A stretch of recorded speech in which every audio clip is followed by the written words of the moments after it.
So good morning friends. ಇವತ್ತು ನಾವು ಮತ್ತೆ ಒಂದು ಸ್ವಲ್ಪ ಜೋಗ್ರಫಿ ಬಗ್ಗೆ ಡಿಸ್ಕಷನ್ ಮಾಡಬೇಕಾಗತ್ತೆ. ಯಾಕಂದ್ರೆ ಒಂದು 3-4 ದಿನ ಕ್ಲಾಸ್ ಗ್ಯಾಪ್ ಆಗಿತ್ತು ಸ್ನೇಹಿತರೆ. ಮತ್ತೆ ಇಂಡಿಯನ್ ಜೋಗ್ರಫಿ ಮುಗಿಯುವವರೆಗೆ ನಾನು ಕಂಟಿನ್ಯೂ ಮುಗಿಸ್ಕೊಡ್ತಿದ್ದೀನಿ. ಯಾಕಂದ್ರೆ ಭಾಳಷ್ಟು ಹುಡುಗರು ಡಿಮ್ಯಾಂಡ್ ಆಗಿದೆ, ಅವರೆಲ್ಲರೂ ಮೆಸೇಜ್ ಮಾಡೋದು ಮುಖಾಂತರ ಸರ್ ನಿಮ್ಮ ಕ್ಲಾಸ್ ಹಾಕ್ಕೊಳ್ಳಿ ಸರ್ ಅಂತ ಹೇಳ್ತಾ ಇದ್ದಾರೆ.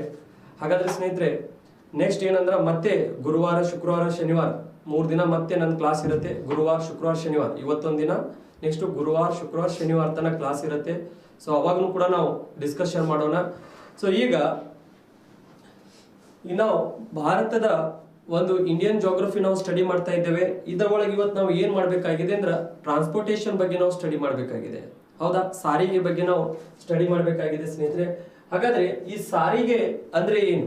ಈಗ ನೋಡಿ, ಒಂದು ದೇಶದಲ್ಲಿ ಬಹಳಷ್ಟು ಸಾರಿಗೆಯ ಇದು ಏನಿದೆಲ್ಲ ಈ ಸಾರಿಗೆ ಇದರ ಪ್ರಾಮುಖ್ಯತೆ ಬಹಳಷ್ಟು ಇಂಪಾರ್ಟೆಂಟ್. ಒಂದು ದೇಶದಲ್ಲಿ ಸಾರಿಗೆ ಅನ್ನುವಂಥದ್ದು ಒಂದು ಬಹಳಷ್ಟು ಇಂಪಾರ್ಟೆಂಟ್ ಆಗುತ್ತೆ. ಒಂದು ಮನುಷ್ಯನಲ್ಲಿ ಇರುವಂತ ನರಗಳು ಆ ಮನುಷ್ಯನಿಗೆ ಎಷ್ಟು ಇಂಪಾರ್ಟೆಂಟು, ಆ ದೇಶದಲ್ಲಿ ಇರುವಂತ ಆ ದೇಶದ ಸಾರಿಗೆಗಳು ಕೂಡ ಆ ದೇಶಕ್ಕೆ ಇಂಪಾರ್ಟೆಂಟ್ ಆಗುತ್ತೆ. ಹಾಗಾಗಿ ಈ ದೇಶ ಬಹಳಷ್ಟು ನಮಗೆ ಏನಂದ್ರೆ ಎಲ್ಲಾ ರೀತಿಯಿಂದ ಸಾರಿಗೆಗಳು ಅನುಕೂಲ ಆಗ್ಬೇಕಂದ್ರೆ ಸೊ ನಮಗೆ ಆ ಸಾರಿಗೆಗಳು ಭಾರತ ದೇಶದಲ್ಲಿನೂ ಕೂಡ ನಾನು ಹೇಳಿದೆ ನಿಮಗೆ, ಒಂದು ಮನುಷ್ಯನಿಗೆ ಎಷ್ಟು ನರಗಳು ಇಂಪಾರ್ಟೆಂಟ್ ಆಗಿರ್ತಾವೋ ಅಷ್ಟು ಕೂಡ ಒಂದು ದೇಶಕ್ಕೆ ಸಾರಿಗೆಗಳನ್ನು ಕೂಡ ಇಂಪಾರ್ಟೆಂಟ್ ಆಗಿರ್ತವೆ ಸ್ನೇಹಿತರೆ. ಯಾಕೆ ಅವು ಇಂಪಾರ್ಟೆಂಟ್ ಆಗಿರ್ತವೆ ಅಂದ್ರ ಸೊ ಒಂದು ಸರಕು ಮತ್ತು ನಮ್ಮ ಗೂಡ್ಸ್ ಏನಿರ್ತಾವಲ್ಲ, ಸರಕುಗಳನ್ನು ಒಂದು ಪ್ರದೇಶದಿಂದ ಮತ್ತೊಂದು ಪ್ರದೇಶಕ್ಕೆ ಕಳಿಸ್ಲಿಕ್ಕೆ ಇವುಗಳು ಅನುಕೂಲ ಆಗ್ತವೆ. ಹಾಗಾದ್ರೆ ಭಾರತ ದೇಶದಲ್ಲಿರುವಂತಹ ಈ ಸಾರಿಗೆಯನ್ನು ನಾವು ಎಷ್ಟು ರೀತಿಯಾಗಿ ಡಿವೈಡ್ ಮಾಡ್ಕೋತೇವೆ ಅಂದ್ರೆ ನಂಬರ್ 1 ಭೂ ಸಾರಿಗೆ ಅಂತ ಕರಿತೇವೆ ಸ್ನೇಹಿತರೆ. ಯಾವ ಸಾರಿಗೆ? ಭೂ ಸಾರಿಗೆ. ಹಾಗಾದ್ರೆ ಈ ಭೂ ಸಾರಿಗೆ ಅಂದ್ರೆ ರಸ್ತೆ ಮುಖಾಂತರ ಅಂದ್ರೆ ಭೂಮಿಯ ಮೇಲೆ ಇರುವಂತ ಸಾರಿಗೆ, ಇದು ಭೂ ಸಾರಿಗೆ. ಹಾಗಾದ್ರೆ ಈ ಭೂ ಸಾರಿಗೆ ಒಳಗೆ ಸ್ನೇಹಿತರೆ ಮತ್ತೆ 2 ರೀತಿಯಲ್ಲಿ ನಾವು ಡಿವೈಡ್ ಮಾಡ್ಕೋಬೇಕಾಗತ್ತೆ.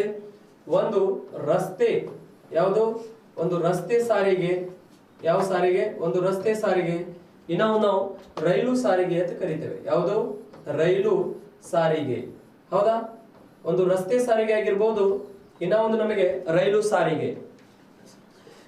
ಈಗ ನೋಡಿ ಸ್ನೇಹಿತರೆ, ಈ ರಸ್ತೆ ಸಾರಿಗೆ ಮತ್ತು ರೈಲು ಸಾರಿಗೆ ನಾವು ಬಂದಾಗ ಈಗ ನಮ್ಮ ಭಾರತ ದೇಶದಲ್ಲಿ ಈ ರೈಲು ಸಾರಿಗೆಗಳು ನಮಗೆ 22% ಕಾಂಟ್ರಿಬ್ಯೂಷನ್ ಮಾಡಿದ್ರ, ರೈಲು ಸಾರಿಗೆಗಳು ನಮಗೆ 22% ಇದರ ಕಾಂಟ್ರಿಬ್ಯೂಷನ್ ಇತ್ತಂದ್ರೆ ಎದರದು?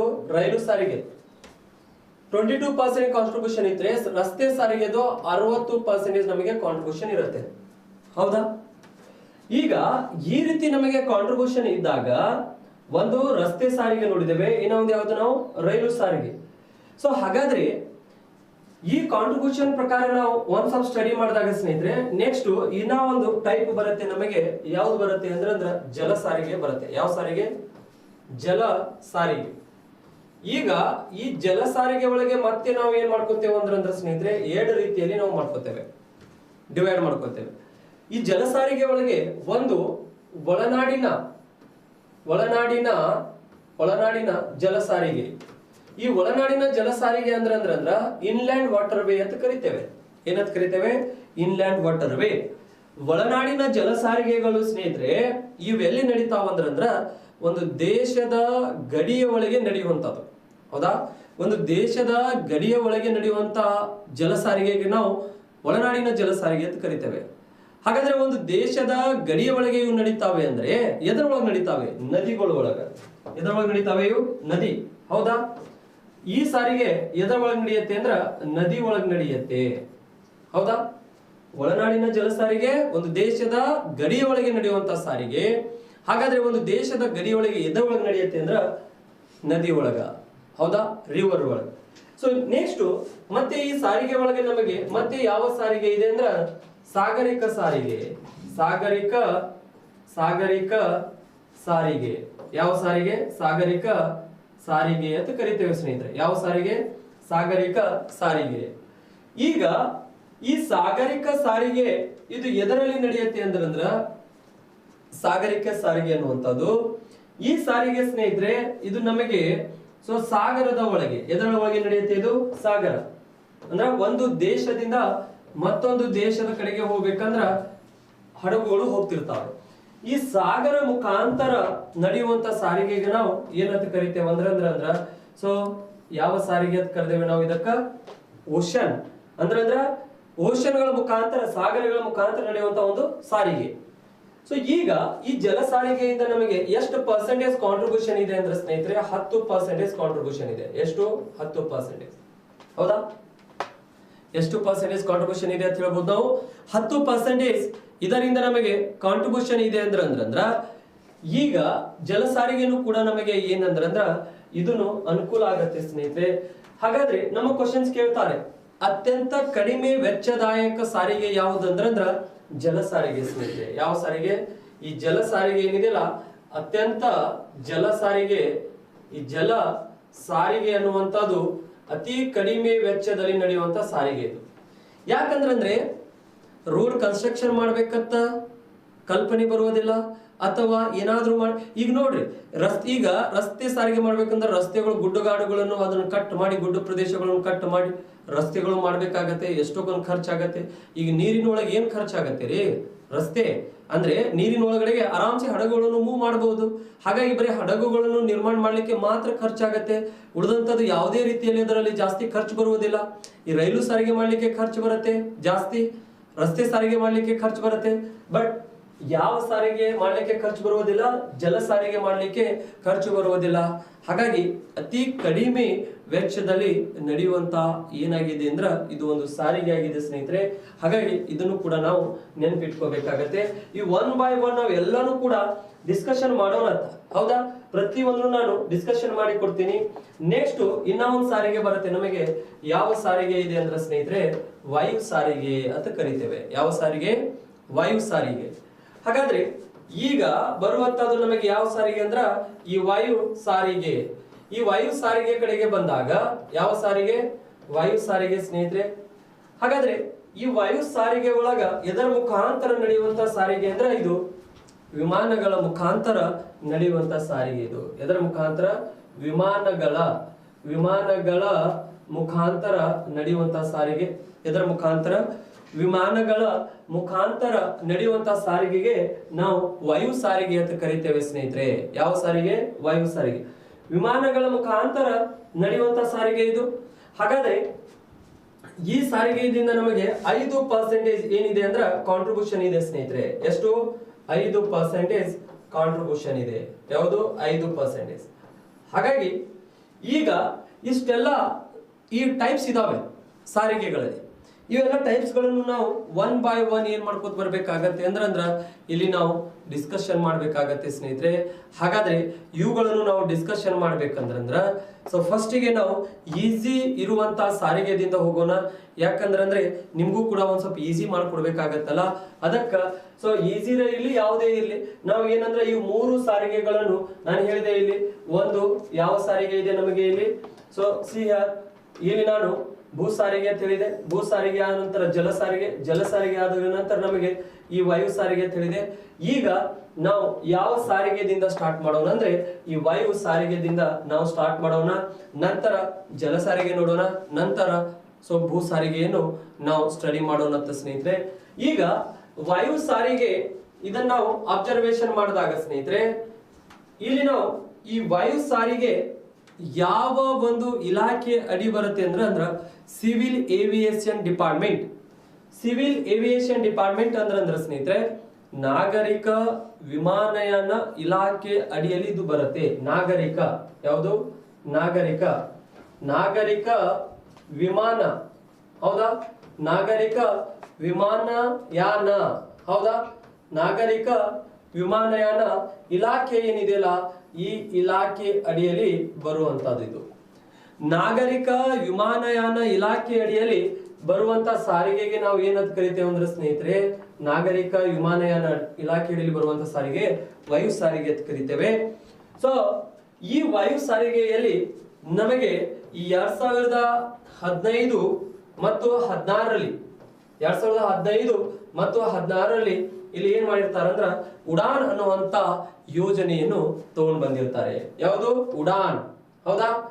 ಉಡಾನ್ ಅನ್ನುವಂತ ಯೋಜನೆಯನ್ನು ತಗೊಂಡ್ಬರ್ತಾರೆ ಸ್ನೇಹಿತರೆ. ಯಾವ್ದು ತಗೊಂಡ್ ಬಂದಿದ್ದಾರೆ ಅಂದ್ರೆ ಉಡಾನ್ ಅನ್ನುವಂತ ಯೋಜನೆ. ಉಡಾನ್, ಹೌದಾ? ಉಡಾನ್ ಅನ್ನುವಂತ ಯೋಜನೆ ತಗೊಂಡ್ ಬರ್ತಾರೆ ಸ್ನೇಹಿತರೆ. ಯಾವುದು? ಉಡಾನ್. ನಾಗರಿಕ ವಿಮಾನಯಾನ ಇಲಾಖೆ ಅಡಿಯಲ್ಲಿ ಬರುವಂತ ಈ ಸಾರಿಗೆ ಏನಿದೆಯಲ್ಲ, ವಾಯು ಸಾರಿಗೆ, ಇದರ ಅಡಿಯಲ್ಲಿ ಏನಂದ್ರ ಈ ಉಡಾನ್ ಅನ್ನುವಂತ ಯೋಜನೆಯನ್ನು ತಗೊಂಡ್ ಬರ್ತಾರೆ. ಯಾವುದು? ಉಡಾನ್, ಹೌದಾ? ಈ ಉಡಾನ್ ಅನ್ನುವಂತ ಯೋಜನೆ ಅಂದ್ರೆ ಉಡಾನ್ ಅಂದ್ರೆ ಏನಂದ್ರೆ ಸ್ನೇಹಿತರೆ, ಉಡೇ ದೇಶ ಕಾ ಆಮ್ ನಾಗರಿಕ್, are we can see that ಉಡೇ ದೇಶ ಕಾ ಆಮ್ ನಾಗರಿಕ್ ಅಂದ್ರ ಉಡೇ ದೇಶ ಕಾ ಆಮ್ ನಾಗರಿಕ್ ಅಂದ್ರ ದೇಶದ ಸಾಮಾನ್ಯ ಜನರು ಕೂಡ ವಿಮಾನದಲ್ಲಿ ಹತ್ತಲಿಕ್ಕೆ ಅವರು ಯೋಗ್ಯರ ಆಗಿರಬೇಕು. ಹೌದಾ? ಅಂದ್ರೆ ಯೋಗ್ಯರಾಗಬೇಕಂದ್ರ ಅದಕ್ಕೇನು ಕ್ವಾಲಿಟಿ ಇದಾವೇನ? ಹಂಗೇನು ಇರಂಗಿಲ್ಲ. ಸೊ ದೇಶದ ಸಾಮಾನ್ಯ ಜನರು ಕೂಡ ಏನಂದ್ರೆ ಫ್ಲೈಟ್ ನಲ್ಲಿ ಅವರಿಗೆ ಟ್ರಾವೆಲ್ ಮಾಡ್ಲಿಕ್ಕೆ ಅನುಕೂಲ ಆಗುವ ರೀತಿಯಲ್ಲಿ ಈ ಯೋಜನೆಯನ್ನು ಮಾಡಿರ್ತಾರೆ ಸ್ನೇಹಿತರೆ. ಹೌದಾ? ಈಗ ಉಡೇ ದೇಶ ಕಾ ಆಮ್ ನಾಗರಿಕ್ ಅಂದ್ರ ದೇಶದ ಸಾಮಾನ್ಯ ಜನರು ಕೂಡ, ಬಡವರು ಕೂಡ ವಿಮಾನದಲ್ಲಿ ಹತ್ತುವಂತ ಒಂದು ಏನಾಗ್ಬೇಕಂದ್ರ ಅವರಿಗೂ ಅವಕಾಶ ಸಿಗಬೇಕು ಅನ್ನುವಂತ ಒಂದು ಯೋಜನೆ ಇದು. ಹೌದಾ? ಹಾಗಾದ್ರೆ ಈಗ ಈ ಯೋಜನೆ ಮಾಡ್ತಾರೆ ಸ್ನೇಹಿತರೆ. ಈ ಯೋಜನೆ ಮಾಡಿದಾಗ ಈಗ ನೋಡಿ, ನೀವು ಈ ಯೋಜನೆ ಮಾಡಿದ್ರೆ ಅಂದ್ರೆ ಎಲ್ಲರಿಗೂ, ಬಡವರಿಗೂ ಒಂದ್ ಸ್ವಲ್ಪ ಅನುಕೂಲ ಆಗತ್ತೆ ಅನ್ನುವಂತ ಒಂದು ಉದ್ದೇಶದಿಂದ ಈ ಯೋಜನೆ ಮಾಡಿದ್ದಾರೆ. ಇದು ಅನುಕೂಲ ಆಗ್ತಾ ಇದೆ. ಹೌದಾ?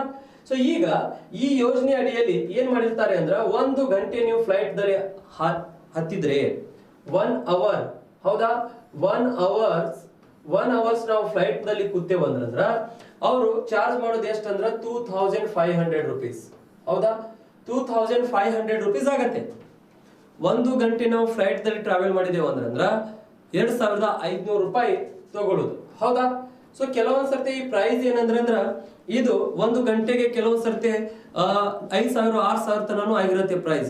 ಸೊ ಅದನ್ನ ಅವ್ರು ಏನಂದ್ರ ಮಿನಿಮಮ್ ರೆಡ್ಯೂಸ್ ಮಾಡಿ ಏನಂದ್ರ ಸಾಮಾನ್ಯ ಜನರಿಗೆ 2500 ರೂಪಾಯಿ ಅಷ್ಟರೊಳಗೆ 1 ಗಂಟೆಗೆ ಅಷ್ಟು ರೊಕ್ಕ ತಗೊಳ್ಳೋದು ಫ್ಲೈಟ್ ನಲ್ಲಿ ಅವರಿಗೆ. ಸೊ ಹತ್ಲಿಕ್ಕೆ ಅವಕಾಶ ಮಾಡಿಕೊಡೋದು ಈ ಯೋಜನೆ ಅಡಿಯಲ್ಲಿ. ಹಾಗಾದ್ರೆ ಈ ಯೋಜನೆ ಅಡಿಯಲ್ಲಿ ಎಷ್ಟು ಸೀಟ್ಗಳು ಅವರಿಗೆ ರಿಸರ್ವ್ ಇರ್ತಾವ ಅಂದ್ರ ಸ್ನೇಹಿತರೆ 25 ಸೀಟ್. ಹೌದಾ? 25 ಸೀಟ್ಗಳು ಏನಿರ್ತಾವ ಅಂದ್ರ ಸೀಟ್ಸ್ ಆರ್ ರಿಸರ್ವ್. ಹೌದಾ? 25 ಸೀಟ್ಗಳು ರಿಸರ್ವ್ ಇರ್ತಾವೆ. ಅವಕ್ ನಾವು ಎಕನಾಮಿ ಕ್ಲಾಸ್ ಅಂತ ಕರಿತೇವೆ. ಎಕನಾಮಿ ಕ್ಲಾಸ್, ಈಗ ನೀವು ಫ್ಲೈಟ್ ನಾಗ ನೀವು ಕೂತಿದ್ರ ಅಂದ್ರೆ ನಿಮಗೆ ಗೊತ್ತಾಗತ್ತೆ, ನಮಗ ಅಲ್ಲಿ ಎಕನಾಮಿ ಕ್ಲಾಸ್ ಅಂದ್ರೆ ಸ್ವಲ್ಪ ಹಿಂದಿರ್ತಾವೆ. ಸೊ ಅದು ಏನು ಫ್ಲೈಟ್ ನಾಗೆ ಎಲ್ಲಾರು ಕುಂದ್ರದು ಫ್ಲೈಟ್ ನಾಗೆ, ಎಕನಾಮಿಕ್ಸ್ ಕ್ಲಾಸ್ ಇರ್ಲಿ, ಹೈ ಕ್ಲಾಸ್ ಇರ್ಲಿ, ಏನು ಫರಕ್ ಬೀಳಂಗಿಲ್ಲ ಅಲ್ಲಿ. ಸೊ ಎಲ್ಲ ಒಂದೇ ಇರುತ್ತೆ. ಬಟ್ ಈಗ 25 ಸೀಟ್ ಪ್ರೊವೈಡ್ ಮಾಡ್ತಾರೆ ಅಂತಂದ್ರ ಸಾಮಾನ್ಯ ಜನರಿಗೆ. ಈಗ ಎಷ್ಟು ಸಾಮಾನ್ಯ ಜನರಿಗೆ ಈ ಫ್ಲೈಟ್ ಅನ್ನು ಬುಕ್ ಮಾಡ್ಕೊಳ್ಳಿಕ್ಕೆ ಆಗತ್ತೆ? ಕೆಲವೊಂದ್ಸರ್ತಿ ನಾವೇ ಎಜುಕೇಟೆಡ್ಗಳು ಇದ್ರು ಕೂಡ, ನೀವೆಲ್ಲರೂ ಎಜುಕೇಟೆಡ್ ಆಗಿರ್ತೀರಿ ಸ್ನೇಹಿತರೆ, ನಮಗೆ ಕೂಡ ಕೆಲವೊಂದ್ಸರ್ತಿ ಫ್ಲೈಟ್ ಬುಕ್ ಮಾಡ್ಲಿಕ್ಕೆ ಆಗೋದಿಲ್ಲ. ಅಂತದ್ರಲ್ಲಿ ಈ ಸಾಮಾನ್ಯ ಜನರು ಅವ್ರಿಗೆ ಫ್ಲೈಟ್ ಅನ್ನುವಂಥದ್ದು ಕನಸಿನ ಮಾತಾಗಿರತ್ತೆ. ಯಾವ್ದಾದ್ರು ವಿಮಾನ ಹೋಗಾಕತ್ತ ಅಂದ್ರ ಓಡ್ ಹೋಗಿ ಹೊರಗಡೆ ನೋಡುದು, ವಿಮಾನ ಹೋಗ್ತಾ ಇದೆ, ವಿಮಾನ. ನೀವು ಮಾಡಿರ್ಬೋದು ಸಣ್ಣವರಿದ್ದಾಗ, ಹೋಗಿ ಹೊರಗಡೆಗೆ ಹೋಗಿ ನೋಡ್ಕೋತ ನಿಂದ್ರುದು. ಹೌದಾ? ಏನೋ ವಿಮಾನ, ಒಂದು ಹೆಲಿಕಾಪ್ಟರ್ ಬಂದ್ರೆ. ಸೊ ಅದಕ್ಕೆ ನಾನು ಏನ್ ಹೇಳುದಂದ್ರ, ಸೊ ನಾಳೆ ನೀವೇನಾದ್ರೂ ಅಚೀವ್ಮೆಂಟ್ ಮಾಡಿದಾರಂದ್ರ ಅವರೇ ನಿಮಗ ಫ್ಲೈಟ್ ಬುಕ್ಕಿಂಗ್ ಮಾಡಿ ಎಲ್ಲಾ ಬುಕ್ ಮಾಡ್ತಾರೆ, ನಿಮ್ಗೆ ಅವರೇ ಕರ್ಕೋತಾರೆ. ಹೌದಾ? ಆ ರೀತಿ ನೀವು ಬೆಳಿಬೇಕು. ಓಕೆ. ಸೊ ಯಾಕಂದ್ರೆ ನಾನು ಒಂದು 3-4 ಕಡೆ ಹೋಗಿದ್ದೀನಿ, ಅವರೇ ಕರ್ಸಿದ್ರು ನನಗೆ. ಶ್ರೀಲಂಕಾ ಆಗಿರ್ಬೋದು, ಅರುಣಾಚಲ ಪ್ರದೇಶ ಆಗಿರ್ಬೋದು, ಡೆಲ್ಲಿ ಆಗಿರ್ಬೋದು. ಸೊ ಈ ರೀತಿ ನಿಮ್ಗೂ ಕೂಡ ಕೆಲವೊಂದು ಅವಕಾಶಗಳು ಬರ್ತಾವೆ ಸ್ನೇಹಿತರೆ ಹತ್ತಲಿಕ್ಕೆ. ಯಾಕಂದ್ರೆ ನಾವು ಹೊರಗಡೆಗೆ ಓಡಿ ಹೋಗಿ ಫ್ಲೈಟ್ ನೋಡ್ದವ್ರೆ. ಹೌದಾ?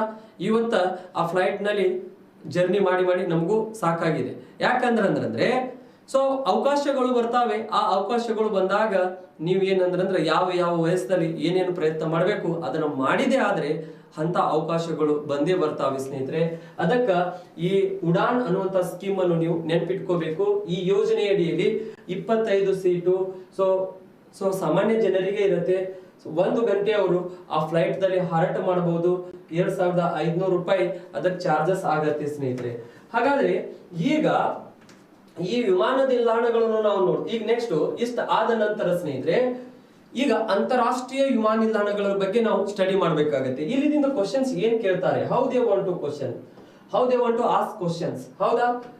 ಸೊ ಇಲ್ಲಿ ಅವರು ಕ್ವಶನ್ಸ್ ಗಳನ್ನು ನಮಗೆ ಕೇಳಬೇಕಂದ್ರ ಈ ಕ್ವಶನ್ಸ್ ಗಳು ಕೇಳಬೇಕಂದ್ರೆ ಆ ವ್ಯಕ್ತಿಗಳು ಏನ್ ಮಾಡಿರ್ತಾರೆ ಅಂದ್ರೆ ನಮಗೆ ಅಂತಾರಾಷ್ಟ್ರೀಯ ವಿಮಾನ ನಿಲ್ದಾಣಗಳ ಮೇಲೆ ಕ್ವಶನ್ಸ್ ಕೇಳ್ತಾರೆ. ಇದರ ಮೇಲೆ ಅಂತಾರಾಷ್ಟ್ರೀಯ, ಹೌದಾ?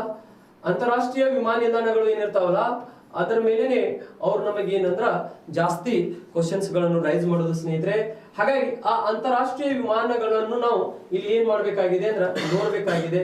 ನಮ್ಮ ಭಾರತ ದೇಶ, ನಾವು ಜಗತ್ತಿನ ಅಂತಾರಾಷ್ಟ್ರೀಯ ವಿಮಾನ ನಿಲ್ದಾಣಗಳ ಬಗ್ಗೆ ಅಷ್ಟು ತಲೆ ಕೆಡಿಸ್ಕೊಳ್ಳಿಕ್ಕಂದ್ರೂ ಕೂಡ ನಮ್ಮ ಭಾರತ ದೇಶದಲ್ಲಿರುವಂತಹ ಅಂತಾರಾಷ್ಟ್ರೀಯ ವಿಮಾನ ನಿಲ್ದಾಣಗಳನ್ನು ನೋಡ್ಬೇಕಾಗತ್ತೆ ಭಾರತದಲ್ಲಿ, ಹೌದಾ?